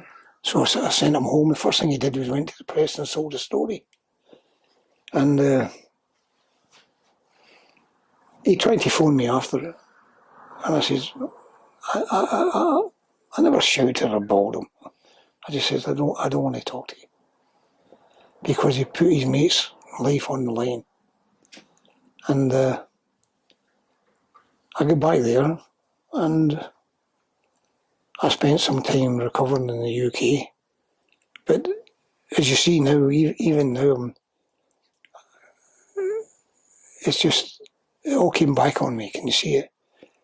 All my injuries that I'd had in parachute accidents, everything was all broken again. But we spoke about earlier on, we spoke about God, and I'm a Catholic, brought up, and I've always gone to Mass when it's been available. And I was on that hill, and you're sitting there saying, how am I going to get out of this one? And I started talking to God like I'm talking now, and I said, God, if you can get me out of this one, I'll try and be a better person. There was no promise there. I was trying to get the best deal I could, and here I am. some of the people think that I went through some form of religious conversion. In fact, I've always been a Catholic. If mass has been available, I've always gone. You'd probably have a lot of people saying that God would have had to have been watching over you for you to survive everything that you've done. Yeah. I feel that I've been a very lucky person. I mean, I've crashed in a helicopter twice. I came down in Rhodesia, and I've had 3 parachute accidents. So one can't complain, you know. Did you ever get any repercussions from the whole Pablo From operation? For people or inside myself? Did these people ever find out that? No. Pablo was a fairly professional guy. I met Pablo Escobar. I met him on the first time I was out there. Oh, really? Yeah, and he was a jovial guy. You just didn't cross him. You could see by his demeanour when he said something, it was carried out. But the way he looked, he says, look, he tried to kill me. I'll make an attempt back and let the best man win. You know, he was a fairly ruthless man. But there was also a side of him where he helped the people from Medellin quite a bit.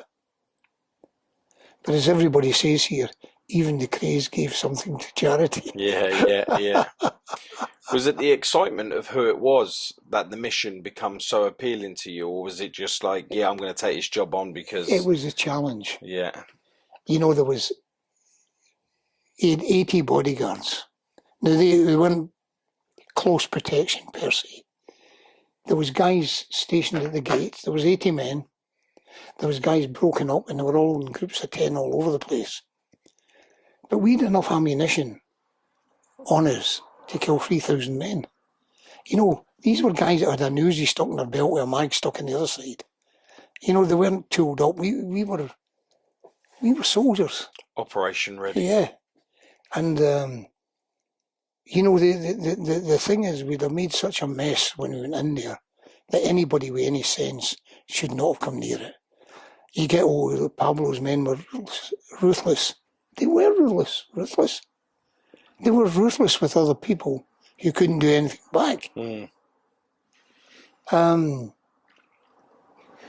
later on, we were approached again to try and kill Pablo. He was in a jail at a place called Envigado. And we tried. He had the place sewn up. He had to select all the guards and whatnot, you know. Shows you what a bit of money can do in Colombia. And we were going to try and attack it again, and it fell through. And that was it. Would I do it again? Yes. I enjoyed it. I enjoyed the excitement of it. You get guys who will do it. They'll do a good job, but they wouldn't make a career out of it. I hate the word mercenary, because every second person, you know, there was a 75-year-old guy has just gone out to the Ukraine. He's a mercenary, you know. In actual fact, he should have probably been in a fucking wheelchair, you know. You know, there's nothing worse than an aging gunslinger, is there? You know, you've got to know when they pack it in. Is that when you point at him and say, act your age, Anna? Act your age. Yeah. My life in general,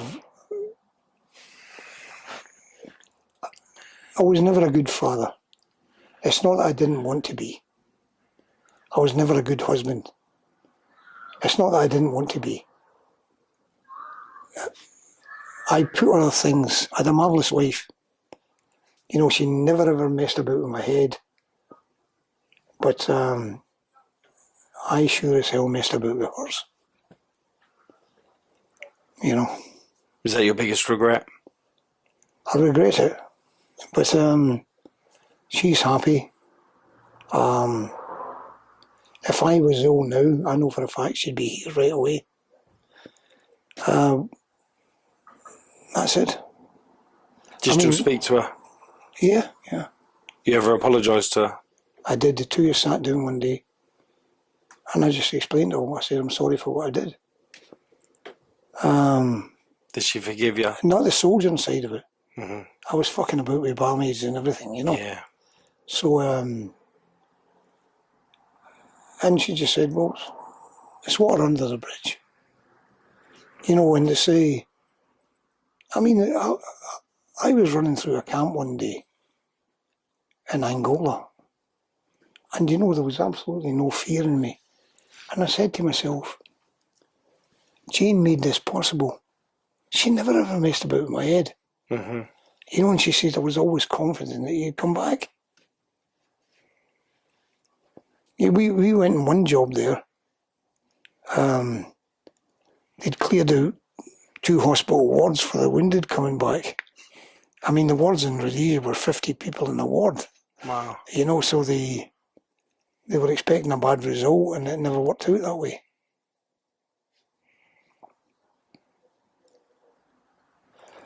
Anything else you want to talk about? I see on your face when you go into something deep that there is some sadness there when you talk about things. Sadness about what? I'm not sure. I can see something there that bothers you. I think being a bad father is one that bothers me. Being a bad husband does bother me because that woman was a good woman, Jane. And I realised there was a selfishness within me. But the great thing about it, there's a positive side. That it's helped me to grow up. I mean, I'm knocking on now, and it's only now that I think I could handle a marriage. How old are you now then? I'm 80 in September. You're 80? Aye. Wow, I didn't expect you to say that age. That's a lot higher than what I thought. Yeah. So, at 80 years old, you finally found the maturity to settle down. Yeah. Wow. Well, it started in my 50s. You know, I started questioning myself and the path I'd gone down. And I found the ability to laugh at myself. And only then, when I saw my kids growing up, every one of them has been to university, every one of them has got a master's degree, you know, with a distinction. But that was Jane. I supplied bits and pieces here and there. And I'm proud of them, yeah.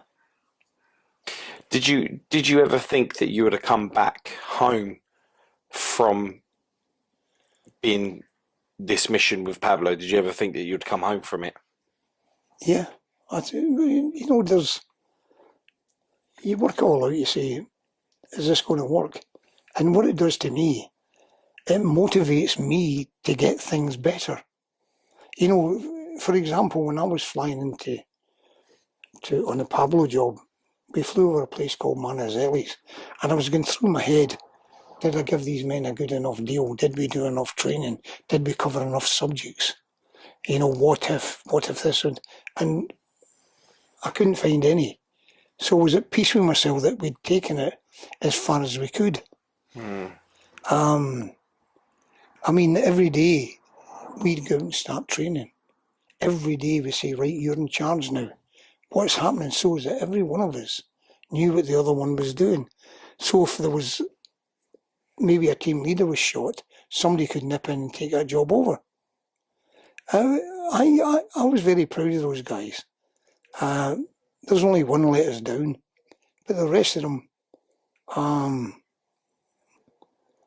I feel 100% confident in them. Did you guys ever sit there and think to yourself, because like you say, you'd met Pablo before the operation went on, and you know, you saw that the good that he actually brought to his country and his people. Yeah. He was good to a lot of them, you know, put the school there, paid money to the church and all of the above. Like you know, 80 security guards. There's plenty of work there. You know, where there wasn't money to be had there. There was that side of him, which was admirable. There's no two ways about it. He done more for Medellin than the government done. Like the real Robin Hood, huh? Yeah, but there was another side to it. Yeah. Do you think if he didn't take on all the politicians and stuff and try to kill them all, that they'd probably left him alone? He at one stage he was in Parliament, and then I think he overstepped the mark in some way. I don't know for sure. It'd be wrong, but he just fell out of favour, and there was a nastiness came into him. Yeah. And I think the Americans had a hand in it with this drugs thing. You know, and as Pablo did actually say at one stage, you're holding me responsible for supplying something that an American wants to put up his nose. Yeah, yeah. I'm not condoning it. I'm not condoning it for 1 minute, but he had an attitude that a lot of people couldn't understand. Yeah. Or he was almost saying, because I mean, you already know he was supplied 80% of the drugs in the world. Drugs in the world. Even still today, I think that is as well, isn't it? Yeah, well, he's dead now, isn't he? No, yeah, but him putting it into play. Well, it all comes from. There was the Medellin cartel. There was the Cali cartel. Yeah. But there was sub-cartels came off of them as well. Mm-hmm. And, you know, it sometimes caused a bit of animosity. And this is why Pablo ruled with an iron hand that any wannabes weren't going to be wannabes, you know? Yeah, yeah. You know, if he'd been a proper businessman, they might have called him an entrepreneur. Yeah, right, exactly. He would have probably got a Nobel Peace Award as well for the amount that he gave back to the community. Yeah. I think there was a time when it sparked him off, like that the government actually wanted to take him down was when he stuck a pipe bomb under the car of one of the guys, wasn't it? Yeah. And was it the wife and the daughter got in it instead of him? Yeah. And that was when I think that was enough was enough. Yeah. I mean, he'd walk in. I mean, Pablo, they reckon he was all in hiding all the time. No, he wasn't. He walked into a nightclub in Bogota, sealed the doors off his security men. He says nobody will be leaving the club, but you won't pay for any drink. Paid all the waiters extra, you know, stuff like that. Okay, he could afford to do it, but you know, Pablo was hardcore.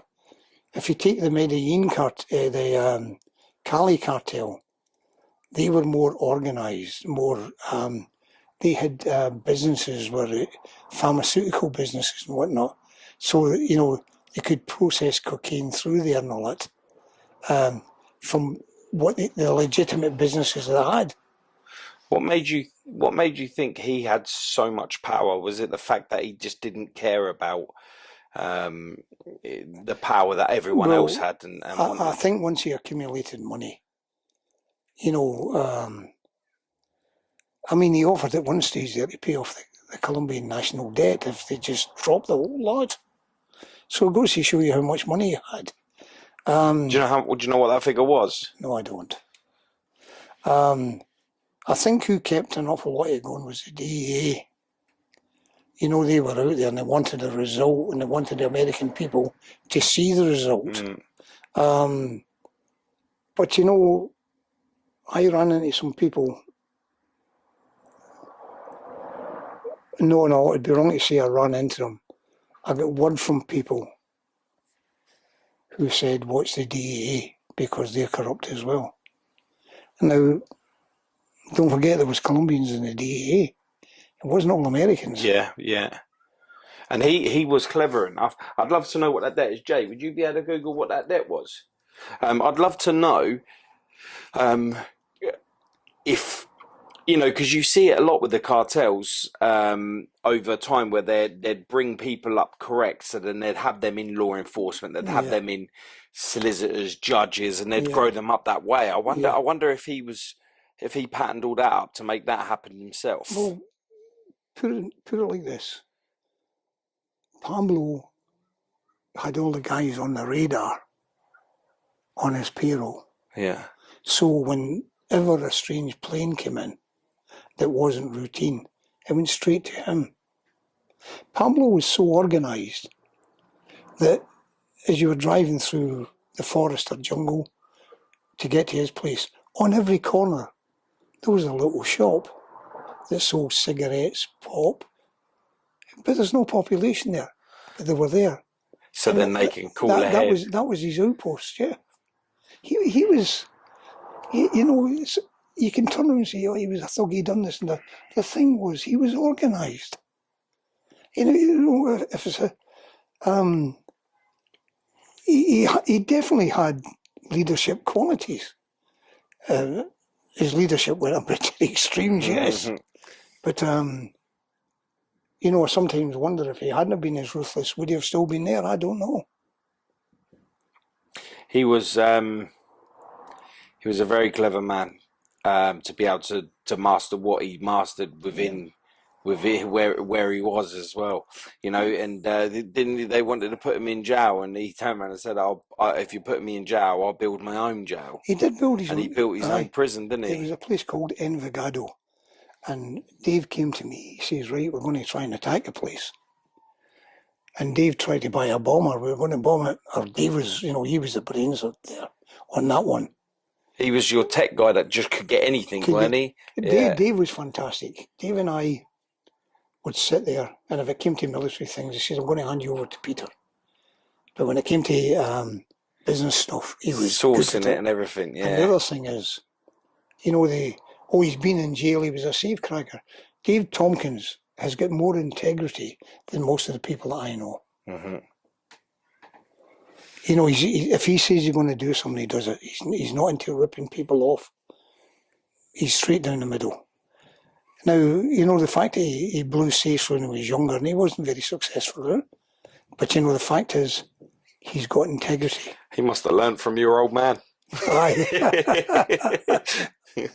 Yeah. Just so you know, it's 10 billion. 10 billion? Yeah, it's already offered to you. Yeah. Wow. Pocket money. Yeah. If you leave me alone, I'll pay off the debt of 10 billion. I've actually seen a room full of money.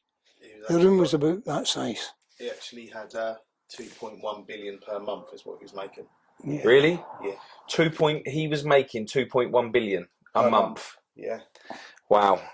And you'd seen a room like this. A guy full of money. So that would be like a normal person's kitchen, I guess, or Yeah. well, a bit bigger than. It was a full normal of cash. kitchen. I just know the guy went, yes, hold on, I'll get you some cash. Although I felt like killing him, you know. Between, you know, it's a joke. Yeah. I went, fucking hell, you know. Struggling to pay the next electricity bill, and there's that amount of money lying in a room doing nothing, you know. Wow. Did you guys ever afterwards think to yourself, I know he buried a lot somewhere. Did you ever think about going to look for it? It's probably crossed my mind. But you can't operate out there because they're too tight-knit. The only reason we got into Colombia was in the 50s in Colombia there was a thing called La Violencia. Everybody was fighting and killing each other. So they got this group called the Unattributables. And all the leaders of all the gangs, they just bumped them off and things settled down. So that's where we came into it. You know, people go, oh, he was with Pablo Escobar, he spoke to them, he done this. Do you know the whole time we were there was an army guy with us. A lieutenant colonel from the intelligence corps. I mean, they used to come and pick us up at the airport and just walk us through. I'm not. The fact is, I was there to kill a man. Let's get that straight. But it wasn't all the way these people make it out to be. There was army involvement in it. Sometimes I get the impression, and this is the impression only, that they're trying to kick the two cartels off against each other and get them to wipe each other out, and have solved the problem for the army.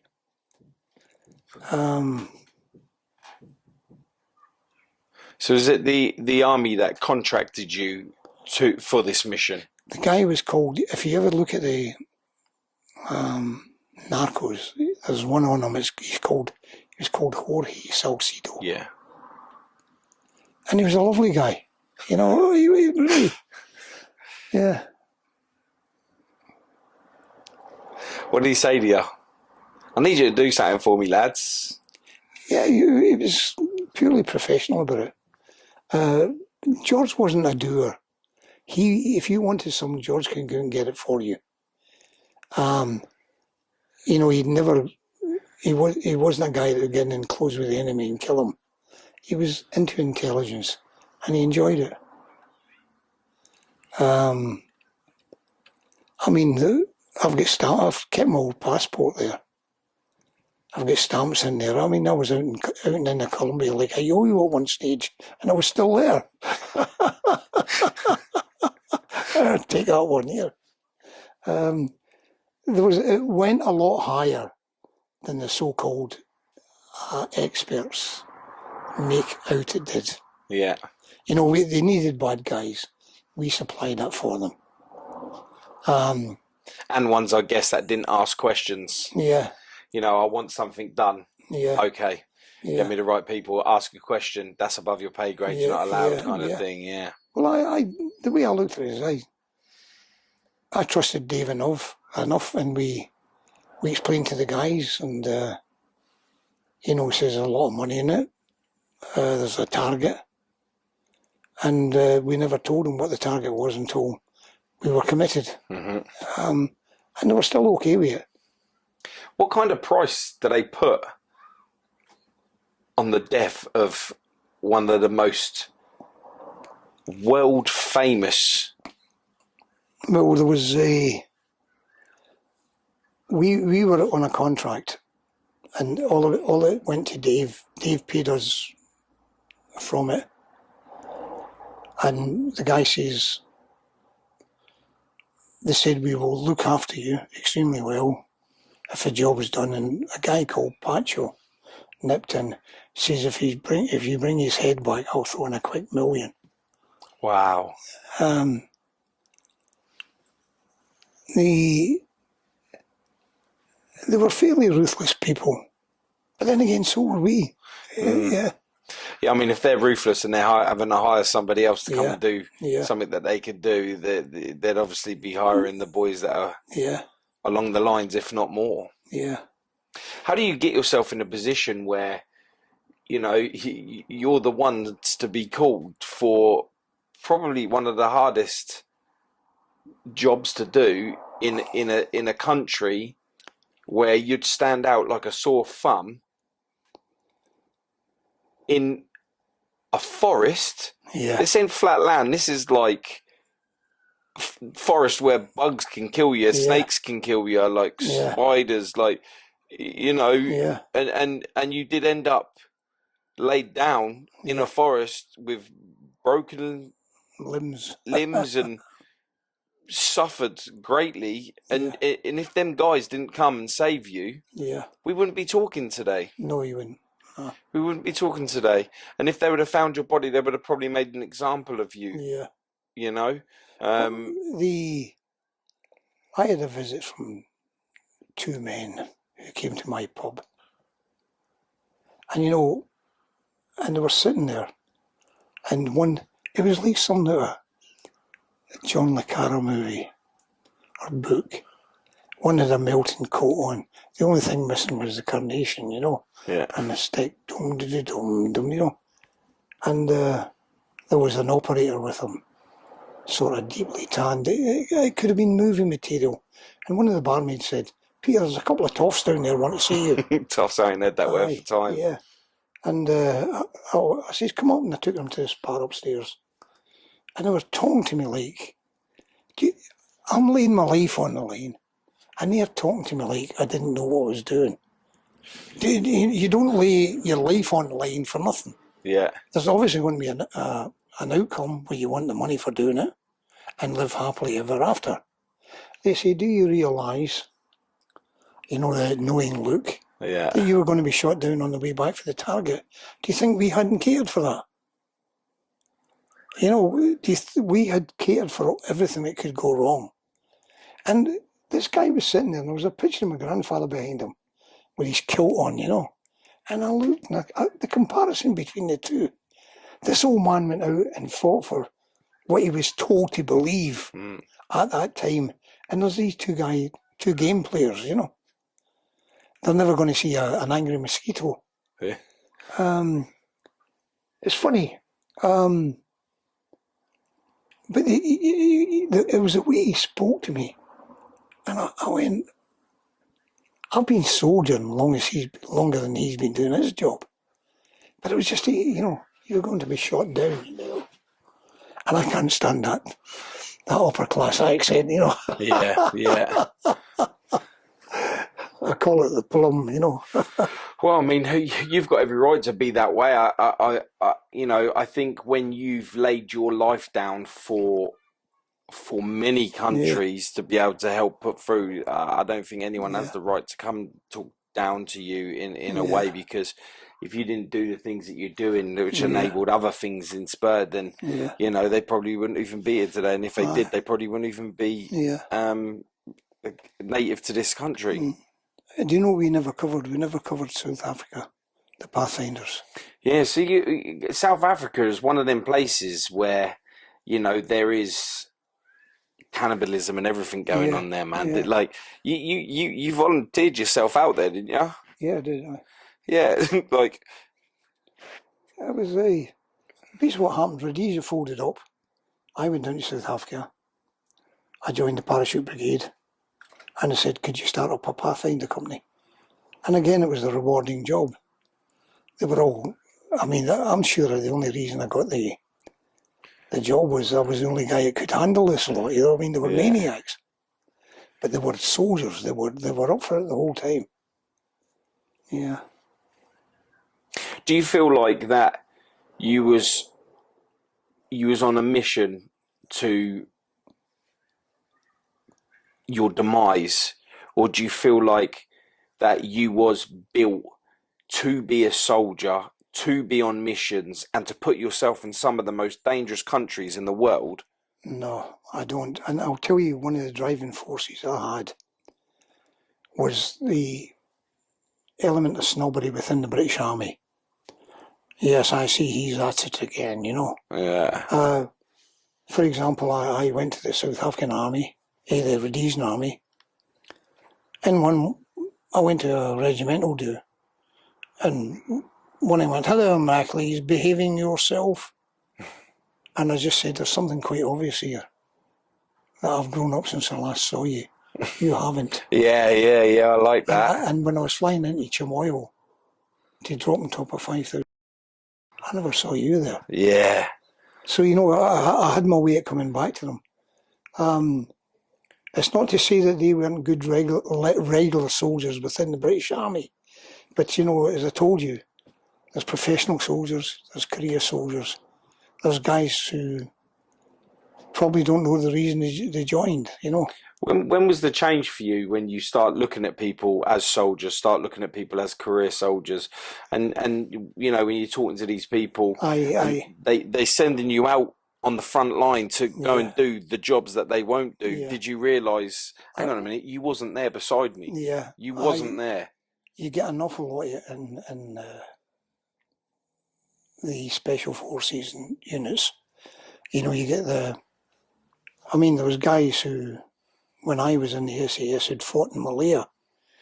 But Malaya, if you look at the kill ratio there, the SAS job in the jungle there was, they were denying the jungle to the terrorists.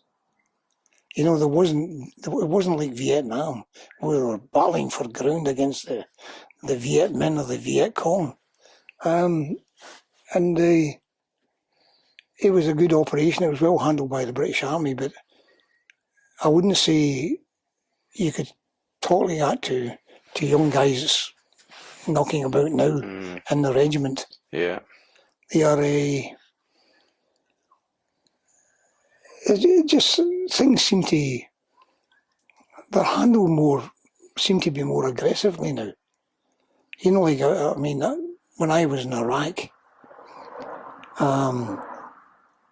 there was a guy stationed next to the Special Forces camp, you know. He says, I don't know what they're up to tonight, Peter. They were out kicking doors in every night, you know. So I don't know what they're up to tonight, but they've taken a tank with them. I'm only going to what the guy said. They've taken a tank.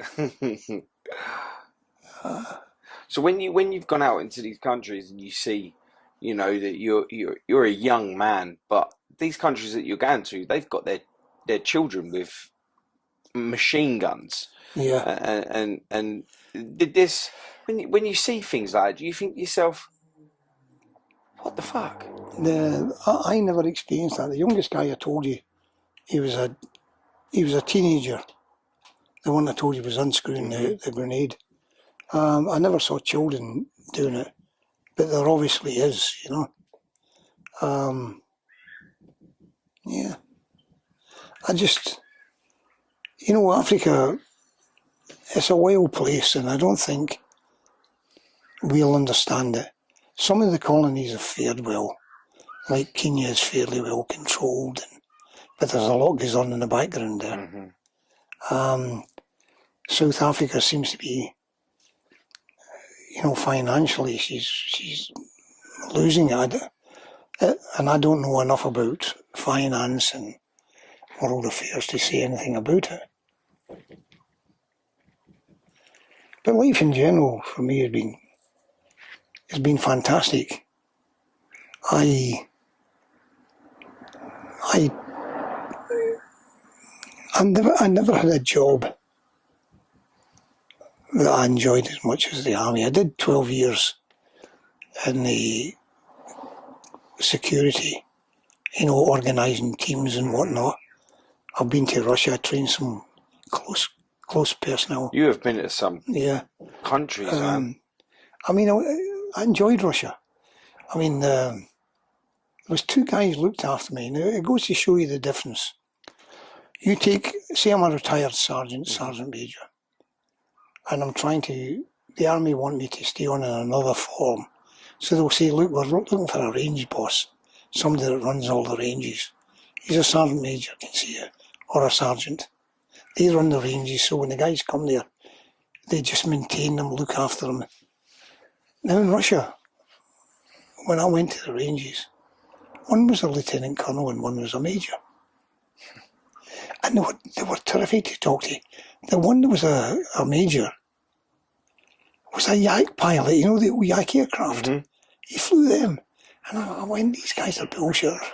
And the other one, I said, what rank were you? He says, I was a lieutenant colonel. And he was telling me, you know, the battle for Berlin.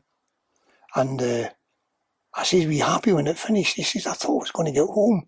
And they shipped him over to fight the Japanese on the other side of the continent. Wow. And I bought them a bottle of whiskey. They don't talk about the Second World War, the Russians. They talk about the Great Patriotic War. So I seen this, it was a 2-litre bottle of whiskey, vodka. And I took it to them. And it said, you know, the Great Patriotic War. And I says, that's for you. Now this is 10 o'clock in the morning. Yank.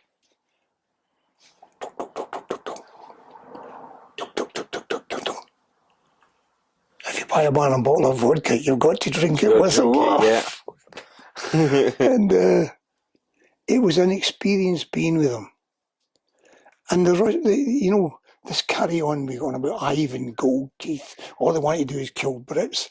What a load of shit. They were just the same as us. Yeah, I know a couple of Russians myself. Yeah. And that is true. If you buy a drink and it's cracked, you have to drink it with them. Same with the Polish. Is it? Yeah. I got a Polish lady that works for me, and if you get a drink and you open it, you have to drink it with them. Yeah. Yeah, they done that for my birthday. I think it was a bottle of scotch. Was it? And when that was cracked, that was gone. Yeah. Yeah. But you know, as I say, I've really enjoyed the world, you know. I got to an awful lot of countries. I spent 5 months in America with the American Special Forces. I really enjoyed that. Again, we never fully understood them. I mean, the Americans, they look as if they've been run off an assembly line. I mean, the officers, the men, their hair shorn into the woods, you know. And, you know, like, we had a panel there one day, and we were finding a bit out about each other. And the Brits were questioning was fairly, I felt it was fairly childish. Does a man in Special Forces, does he lose his rank when he qualifies as a Special Forces soldier? And the Yank would be sitting there, no sir. When a man is a Special Forces soldier, we normally promote him, and he will be promoted to a rank higher than the people who he's dealing, or with the indigenous personnel he's dealing with. Everyone was sort of set back, and with an officer he was there, it was an embarrassment. His putties were up to there, and he sort of and the other one had a twitch, his pipe, and I looked, it was just a difference. And those Yankee Special Forces at that time had been around. They'd, like everybody else, they'd made cock-ups in the beginning. The SAS, when it was reformed as the Malayan Scouts. I mean, they had to kick half the guys out after the regiment started getting underway. So, I found them very, very kind and helpful people. I think when it comes to American soldiers, Yeah. they are really well respected. You go out in America, they don't queue for nothing, they don't anything, No, and they're putting it on, and they respect their country. Yeah. I think, but if you, with the difference between the English and the American soldiers, other than the fact that they love their country, Yeah. is and they believe what they fight for. Yeah. I think, and it was what I was going to ask you. You see, when you put a British soldier in Yeah. civilian clothing, Yeah. they'd pass with everybody else. You could Yeah. pass. You put an American soldier in Yeah. civilian clothing, he still looks like a soldier. Yeah. So getting them through places like the airport, where Yeah. Pablo had the option of being able to Yeah. take the plane straight to him. Yeah. Was there never any fear that, because you said a soldier would come pick you up at the airport, that he would know that there was more British soldiers coming in, and that could be for them, that you didn't get diverted straight to him? Was there no fear in that? No. Because I know when the people that work, say, like on the oil rigs in America, they can no longer wear their rig clothes to the airport because the Mexicans, they kidnap them and they hold them for ransom. Yeah. Just like a British soldier can't go to Ireland in their uniform. They have to go in civilian clothes and then try and not tell anyone that they're soldiers, because they also would be targeted. And you guys getting picked up in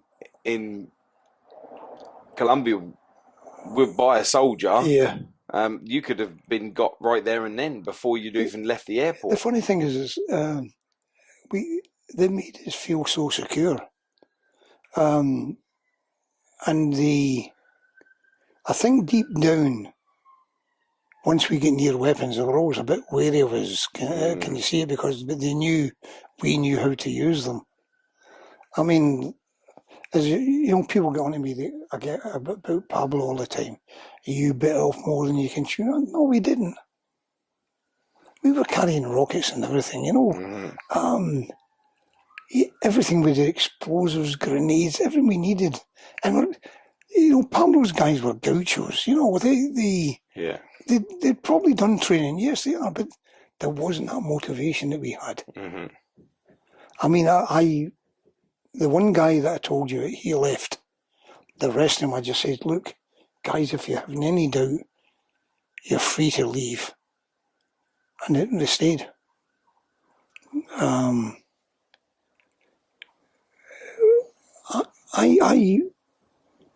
I've got a lot of time for the men who went to Colombia with us. Look, we had our differences, but so do people. I think, does that ever make you panic? What? When exhaust go off like gunshots? No, they do it all the time here, so I'll get used to it. But my granddaughter was over here, and one of them got a car that fires like a machine gun. Yeah. And my son said, I wish I could get a hold of him, Does that trigger you? Yeah. Yeah. But I don't, you get these guys, if you hear a bang, they jump on the tables and that. I've never been like that. you know, and you get this PTSD thing, you know, and I joke with the guys, you know, they say, how come you've not got PTSD? I says, I don't know which war to have it about. Oh yeah. You know, you see guys there, and I was watching telly with my brother, and this guy comes on, and the bottom of my lips trembling. And I slept with 2 knives in bed at night. And then my wife left me. Well, do you blame her? Mm. They're sort of, they convince themselves they've got it. I'm not saying it doesn't exist, you know. You know, but basically what's happening, there's money in it. You know, like, if you can... Yeah, I agree. Aye. Yeah, the doctors will push it on. Yeah. You know, I don't think they are there to help. I think they're there to test the medicines and to push whatever they can to make you believe, you know. And like you say, I do know some people that have suffered with, like, you know, when the car goes past and it backfires, they are a little bit jumpy. It does bring back the hot sweats, you know, just not being able to sleep at night because of the body counts and that lot. I mean, I mean, I was talking to a guy, I said, how are you? And we were just chatting away, oh, I've got PTSD. And I went, you know, the lowest count in PTSD is SAS, Paras and Marines. It's other guys that get too much time to play with their fucking heads. That's the problem. Again, I'm not saying it doesn't exist. In the First World War, we had shell shock. But those guys earned it. You know the saying, round the bend? You know that comes from the trenches. No, I didn't. If a guy cracked up, they say, stick him round the bend. Can you see it? So he was out the way out of the shell fire, and the other men couldn't see him cracking up. Doolally, he's gone Doolally. That comes from a mental hospital in India, where guys were cracked up, they send them there. You know, but I mean, shell shock's a bit more. It's a bit more professional than PTSD. PTSD throws the medical touch into it, doesn't it? Yeah. It makes it sound more official, you know. I think a lot of the time as well, when it comes to PTSD, is men feeling like they can't talk. Yeah. So I think a lot of the time, and you know, the doctors wanting to pin it onto something so that they can address it in a way where they can medically train, you know. Well, it's starting. The police are starting to get it. The fire brigade's starting. Everybody's jumped on the bandwagon. I mean, it's got to a stage if you see a dead body on the street, you've got PTSD. Now, they reckon the army's got 7% PTSD, guys. Civilians, the civilian population in general, they reckon it's 4%. Now, 4%, 4 out of every 100. 7% in the army, 7 out of every 100. So in actual fact, you look at it and you say to yourself, is it really going on? But what you can do is, if you can convince your doctors, you're on a good pension. I mean, honour wouldn't let me do it, even if I fucking had it. I just couldn't, you know, with the... I'm not, please, don't get me wrong, I'm not against it, but I'm against the exploitation of it. You know, where men are, you're selling your soul to the devil. Yeah, I'm not saying it don't exist, and I'm not, you know, anyone that has got it, you know, I do feel for it, and there's a lot that can be done that's not medical, not tablets and stuff, you know. It's a case of being able to bring yourself back round to owning your thoughts again. You take the army. The army could be a lot to blame, and she's not accepting it. Your job in the army is to mentally and physically prepare a guy for combat. Maybe they're leaving that side alone. When you're telling a kid he can go to Cyprus and go skiing, and you know he can go to so and so, and it's sunny all the time. The reality is, one day you might have to close with the enemy and kill him. I'm no expert on it, but I have my doubts about the amount of people that claim they've got it. Because everybody that comes out now, they get with a woman, oh, it's my head, oh, you know. And as I say, I was sitting there, brother, this guy's, my son, this guy's there, I says, Billy, before he starts, his wife has left him. And he went, I came out the army. And my wife left me. No, okay, so you're a brickie and you're working on a building site over there and your wife leaves you, she runs away with somebody else. Do you blame your employer? You don't. But they do it with the army. Yeah. And it's employment. I mean, how many guys have actually been in the thick of it? You know, most of the stuff you get is skirmishes, long distance stuff. But you know, the brutality, like the First World War, you earned the reputation for being shell-shocked. Mm-hmm. And if you take Siegfried Sassoon, what was that other poet's name? Two of them, they were in the hospital up in Scotland. They had PTSD. But soldiers had shell-shock. You know, both of them were, one was an author and one was a poet. And nowadays, somebody went, they were swinging it.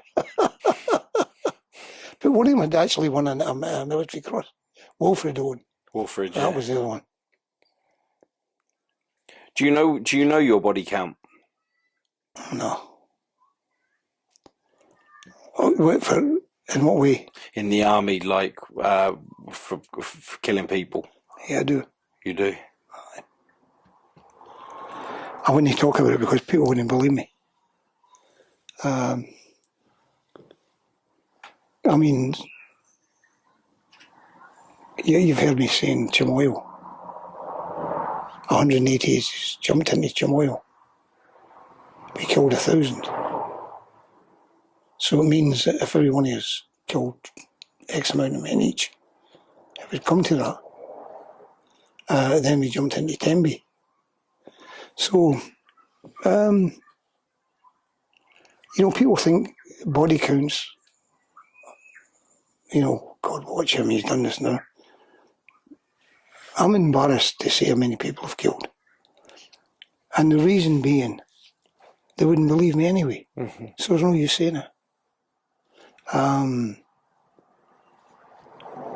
can remember the first one I killed, yes. At Chamoil, it was just going on all day long. I mean, I spoke there and it was late on in the morning. I think I'd shot about 13. And I spoke to a guy called Paddy Gibbon and I says, how many did you get? He says, 46. You know, it was, you have no idea what like it was. Please, don't get me wrong here. We weren't fighting the Waffen-SS. Mm. Can you see, we were fighting men who were trying to bring Rhodesia down, singing songs and slogans about, you know, liberation. I don't even blame them fighting for what they fought for. But there was an awful lot of bullshit poured into them as well. Mm. You know, for example, when the Rhodesians left, they just went, dunk. You know, and we spoke about David Stirling, the guy that formed the SAS. Mm-hmm. And he lived in Rhodesia for a bit, and he formed a thing called the Capricorn African Society.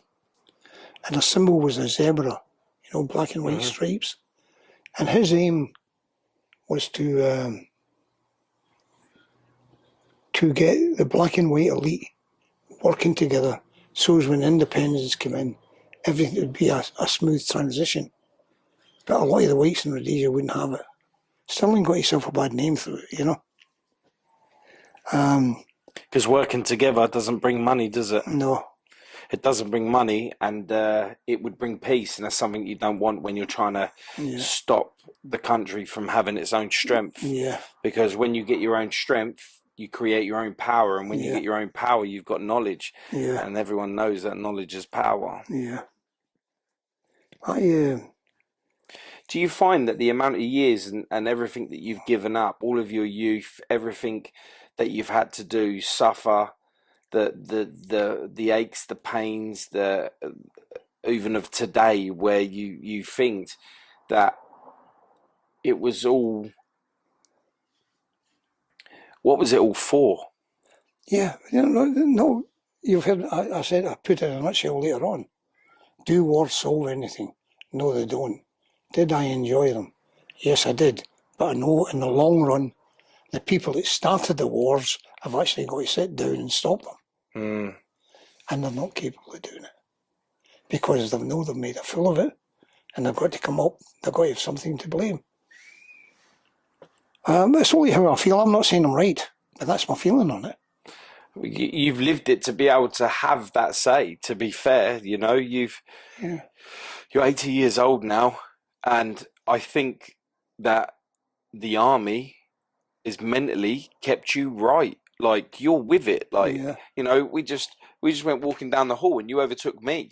Do you know, we walking, you overtook me. You know, I'm a young, fit guy, and you're 8 years old, and you've took over me. No, I mean, You've got your I'm in a mess. injuries from. Is this all injuries from? Yeah, well, this here is where this leg was hanging off. If you see the mark there, it was hanging off back to there. And they took bone out of my arse and pinned it, but there's a hole running from just under there to the other side. And if you put your fingers in it, you can nearly feel the other side. Oh my God. Yeah, I don't know whether you guys could see that on camera, but he has a hole in his leg that you could put your finger in and touch the other side. Little injuries that he's accumulated throughout the traumas that he's put himself through in battle. And you heard it here. He said, "For what? Like, what was it all for?" It's crazy, isn't it, when you sit there and you think about it, and you think, you know, I can actually say what was it all for. But the fact is, I enjoyed it. But you know, if you're looking for an outcome, I couldn't stop it. The fact is that all I was doing was fighting with other people. Yeah. But I didn't have the power to stop that war. It was politicians who started it. Did you know the reason why you was doing it all? Oh, we got 1,000 reasons. It was pretty good, right? especially in. There's not one reason, yeah. There's always someone has a reason for something, right? The first one we got was, we're fighting to preserve our way of life, our Rhodesian way of life. We're fighting to protect Zimbabwe Rhodesia. Then it became Southern Rhodesia for a bit. It went back to the old name again. And we're looking for a peaceful transition. There was 1,000 things. And you just look, and it's just politicians coming up with a new thing to carry on the war with. But I will be fair to Rhodesian politicians. There wasn't an awful lot of interference from them. Once a decision had been made, they left the army alone. But towards the end, when the writing was on the wall, the politics started. So do you think if you ever went back, because now you're on camera, now your face is known, your story's known, you've got Netflix documentary that's out all over the world. Do you think I've got my book. You've got your book. Do you think that, and with your book, you now have your face from what you looked like before on the front of your book, and now you have your face of what you look like now. Do you think if you ever went back to any of the countries, you'd be recognised and executed? No. I don't know about executed. The only place I would be a bit wary again back to is Angola, because it's still the way it was, Yeah. I was watching the Angolan trials the other day there, and what had never ever been mentioned, I never heard it mentioned, was the guy who finished up the president of Angola was a judge on the actual trial against the mercenaries there. Wow. Yeah. No, I don't. If somebody gave me a parcel or something, and it was a bit strange, I'd think about the way I was going to open it. Yeah. Wow. But that's not just the army training. This is your security in general, you know. I don't know. If I got a parcel, I'd be like, "Hey, what have I got?" Start Amazon- ripping it open like Christmas Day. Amazon again, you'll rip. I wouldn't be sitting there like trying to open it, like what's going on here. I'd just be like, "What? Someone bought me?" Yeah. Yeah, that is definitely all you, mate. You definitely got that. You know, that thought that one day someone might try and assassinate you. But then again, you know, Russians, and they always stick stuff in the post, don't they? No, the thing is there's no timeline on it. You know, like Pablo's dead now, so you can turn around and say, no, there's not. But what about the people who worked with him, worked for him? Yeah. His own family. Mm-hmm. I think it's a chance you take, but I don't think it's ever. I'm aware of it, but I don't think it's ever bothered me. I mean, I've been threatened by all sorts of Republican groups, you know, and whatnot, and I just said, well, it's up to you. You know, if, you know, the country you're fighting for is so good, what are you doing here? Do you feel like you deserve to die? No. A lot of time yet. No, I don't, mate. I think you're a long way off. Like you are. He is fresh in the head, isn't he? You are fresh. Like you're all there. Well, I'll tell you what it was. It's, you don't even believe. Well, it's the old Catholic thing again. I've built 2 churches in my life. Not built them. I built one, and the other one I organised it. And the first one was I was in a keep in Rhodesia, and I got the guys to build a little church because they used to pray outside. So they got Hessian sheeting, covered it in cement, put it up, put a frame up, and it was about the size of that part there. And I had a little top on it and a crossing top, and it looked lovely. So I got them the paint and whatnot to do it. This is when I was doing a bit of hearts and minds. And then came and shot it down. And another time was I had a Fijian friend who was a padre, and they had nowhere to pray. So I got them this. There was a billet line and it wasn't being used. I says, well, get in there and do that. And you mentioned age. And he said to me, you're going to live till you're 96. And, you know, I have got that guy called his grandson after me. Really? I feel very honoured. I kept contacting him up until a year ago, and my computer went down. I lost his number. And I used to call him Pastor John. Is he still alive now? Yeah. So if Pastor John needs to get hold of you, and he was watching this, how would he do it? Pastor John would be happy for me. Yeah. Oh, you know, he was the type of guy. You know, you get people who belong to the God Squad, as I call them. Yeah. You know, hallelujah, praise the Lord. Pastor John would sit there in the morning. Come on, let's say a wee prayer. You know, just like that. Yeah, yeah. And before you started work, you'd say a wee prayer that the day went wrong. He was, you felt comfortable with him. He just had it, you know.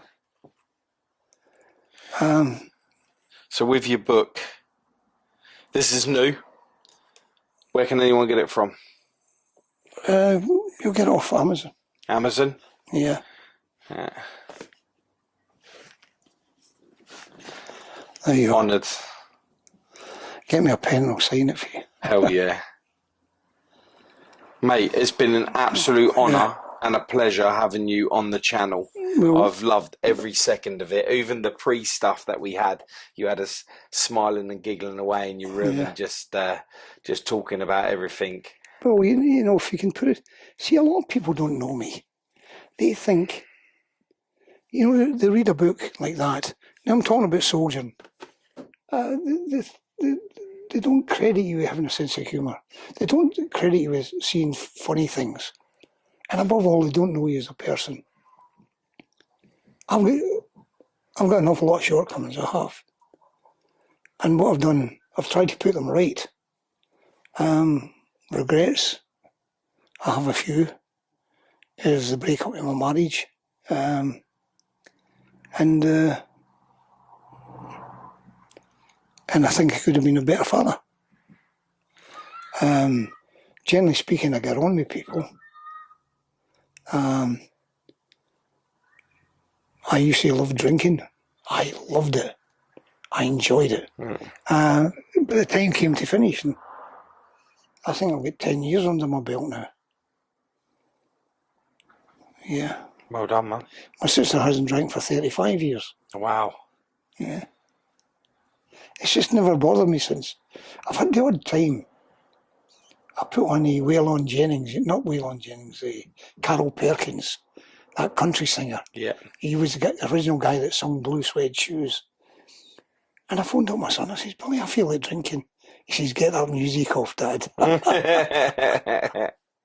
Yeah. Absolutely brilliant. You know, there are very, very few people actually know me. And basically what it was, they'd heard stories that came from someone else, that came from someone else, that came from someone else. And, I mean, I met one guy, he says, I thought you were about 6'5". You know, but I had a joke, you know, when they brought out the plastic ID cards. When my ID card, they brought them out, my height is 6'5 3/4". Right? It had me down as 6'5 3/4", you know. I used to love it. I wish I'd have hung on to it, you know. That's like the legend of William Wallace, where they said he was 10 foot tall with razor sharp teeth. Yeah. Yeah. And I mean, they made that movie about. Excuse me, his legs are getting itchy. They made that movie Braveheart. Wallace was not Braveheart; it was Bruce. Yeah. Because Bruce had never been on a crusade. Yeah, I actually watched a documentary on it afterwards, and I found that all out myself. William Wallace was actually a Hollywood superstar. Yeah. And it was Mel Gibson done Mel Gibson, well. yeah. And Wallace, he was a bit of a baddie. And then what happened is he got a crowd around him. And Wallace's victories came from a guy called Errol Morey. You've got the Morey Fifth up in Scotland. Yeah. They're called after him. Stirling Bridge, when he beat the English there, he got the name of beating it, but it was Morey that organised it. But then again, it's all part of being a leader, isn't it? Yeah. Bruce, you know, lovely trim beard and all that in the movie. There was an awful lot of payback came back from Bruce after he became king. Anybody that upset him on the way up got the message. I mean, he stabbed John Belial in a church. Yeah.